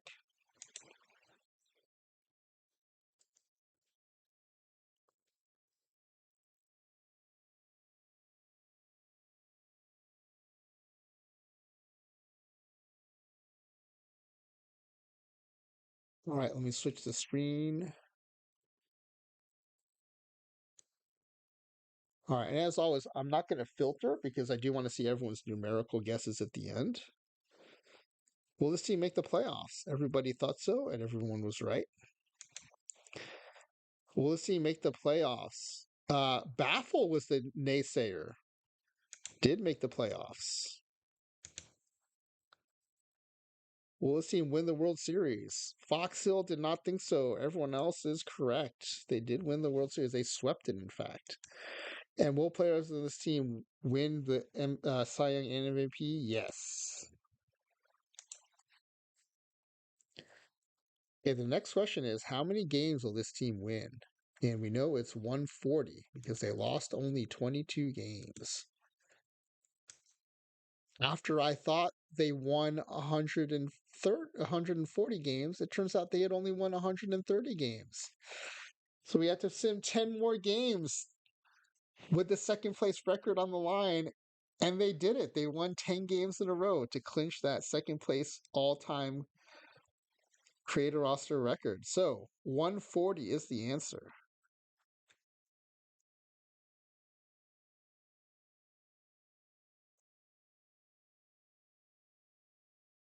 And that means Kayaking Santa was the closest with 145. What a guess. And second is Jeff. Oh, no, we don't do second here. We go to the next question for second. That is the standing rule. So we go to the next question, which is what will be the highest WAR generated by any of this team's players? And the highest WAR, we had 4 players with over 10 WAR. But let's go to the pitchers first. We had a 10.9 WAR pitcher. So 5 players actually. ClayDog, that record might stand for a long time. 5 players with a 10 plus WAR. So 10.9 is the highest on the pitching side. On the batter side, it is 12.3. That means ClayDog almost exactly with a 12.4. So ClayDog, congratulations on almost exactly nailing that answer and capturing second place. 3 packs to you. Yeah, D-Block, no, it's 12.3. So it's ClayDog, not Kayaking Santa for that one.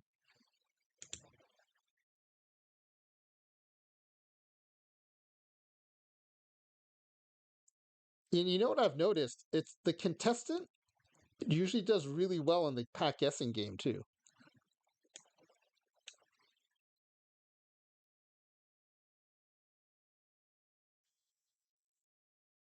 All right, let's do the rest of the numericals.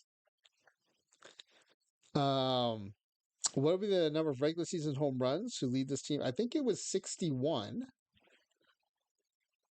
Yep, it was Gonzalez was 61. So ClayDog guessing 62. What are the pitcher strikeouts by the pitcher who leads the team in strikeouts? That was 308 by Espinosa. That's quite a total. 308. 1908 was Jeff the Jar. Jeff the Jar was the closest on that one. It's rare to top 300. Now you're chasing a healthy DeGrom, so we didn't win the strikeout title, but clearing 300 strikeouts is quite an accomplishment. Yeah, that is funny. 267, 268, 269. And what will be the regular season OPS? Yeah, it would have been amazing with 268 to bookend those and then nail it exactly. The OPS leader was 1092, Brett Anson.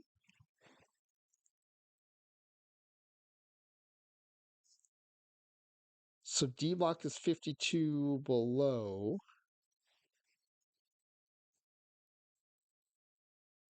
and ClayDog is 31 above. So ClayDog is the closest. Yep. And then what is the lowest ERA?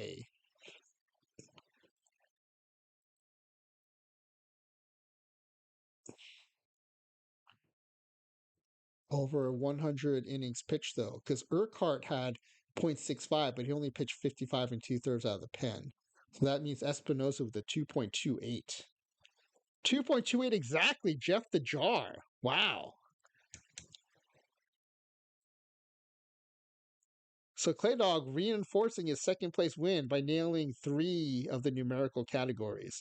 Jeff the Jar had a good showing with the numericals as well, but it's Kayaking Santa winning 7 packs with his closest guess on the number of games won, and ClayDog coming in second with the uh, nailing the WAR guess. And hey, ClayDog, it's worth noting, Kayaking Santa thought you would beat EVC's record with his 145 guess, so he had faith in your team.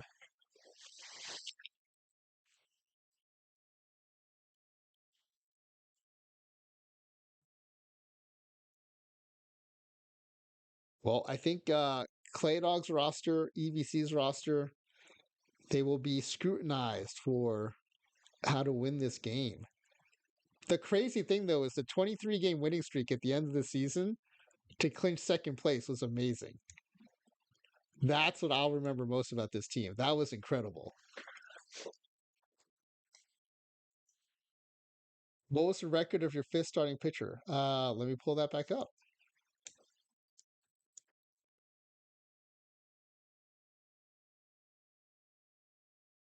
I like this D Block's typo. Clay dongs. I don't think you want clay dongs. It doesn't seem like the most sanitary material, but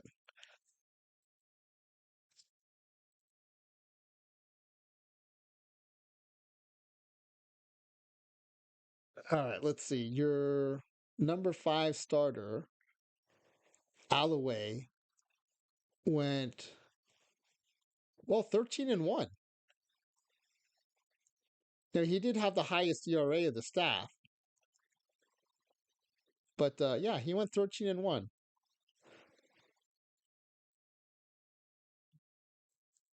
He also had the high, he was the only starter with the whip above 1.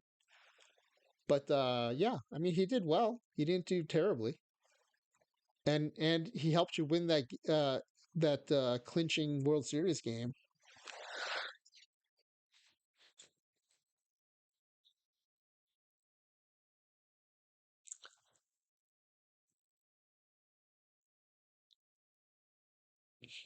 Yeah, it was an all team effort. And yeah, your bench relievers were not good. Myers with a 6.44, Coker with a 6.79, Smith with a 7.49. Now these two did all right. They held down the fort, McKelvey and McCullough. And I think these are the two that we thought were the decent picks, right? Yeah, 50, 50, 40. Yeah, this is the low stuff guy with the high control. These are the two we thought might be okay.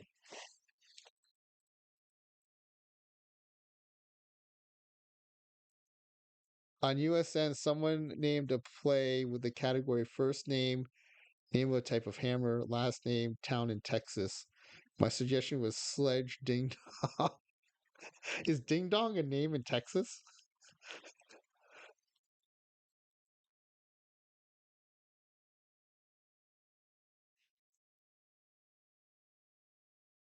Yeah, you're right, Clay Dog. To beat EVC, you need to squeeze every win out, and that includes the fourth and fifth starters. Yeah, that's true.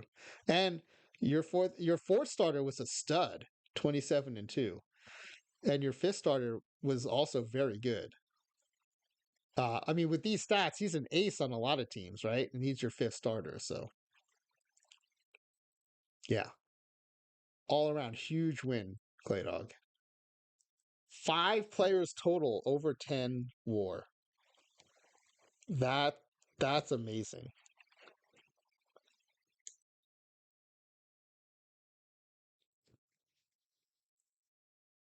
All right. Yeah, do you want to watch me fill out the I mean, you put the work in, you got the win. You might as well watch me put it on the form.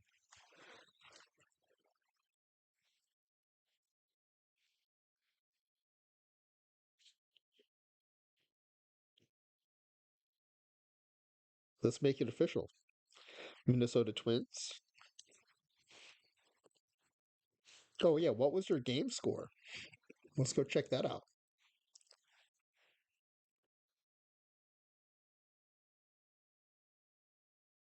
18-14. Taking over second place for that as well.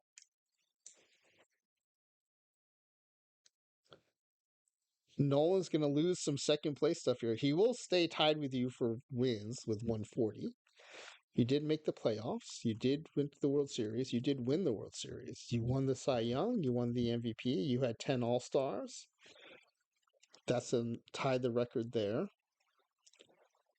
Your top pitcher WAR, it was over 10. What was it?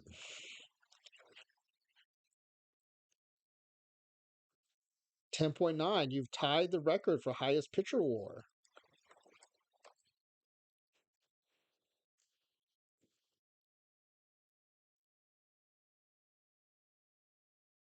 Your batter WAR. Now you didn't have the highest batter WAR, but the sheer volume of high batter WARs was impressive. You had a 12.3.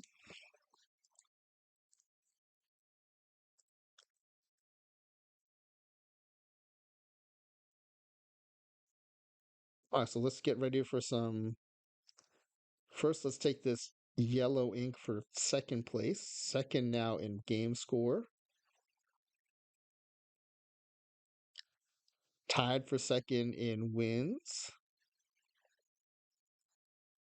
Yes, D Block, with your 122 wins, I'm sure your game score was over 1830.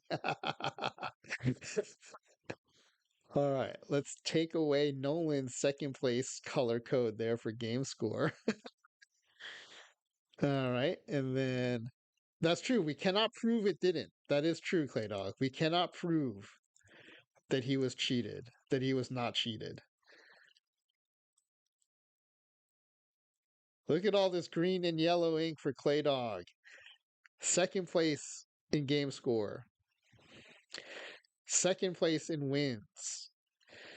One of about half of the players who have been able to sweep the World Series Cy Young Award and MVP.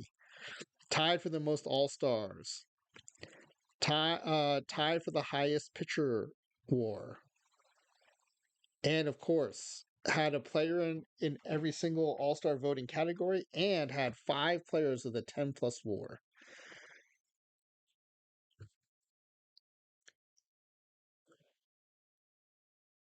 All right, let me make sure I save this because I do not want to lose this save.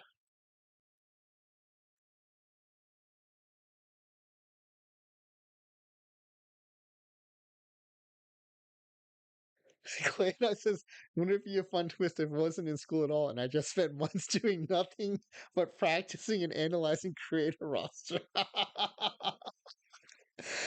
Oh, hey, Clay, don't forget you have that point redemption to play any game you want. Oh, yeah, yeah. No, I'm busy with school. I'm busy with my simulations. I mean, with my school.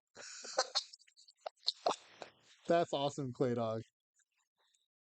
But man, congratulations. I mean, that EVC record is a tough one. And you tied Nolan for second in wins and took over second in game score. So that's awesome.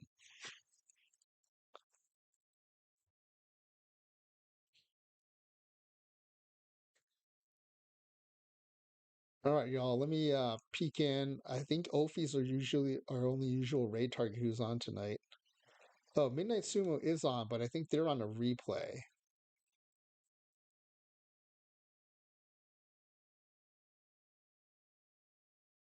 Yeah, they're doing a replay. So, uh, oh, Clay Dog, I'm glad you had fun. I hope it was worth the wait.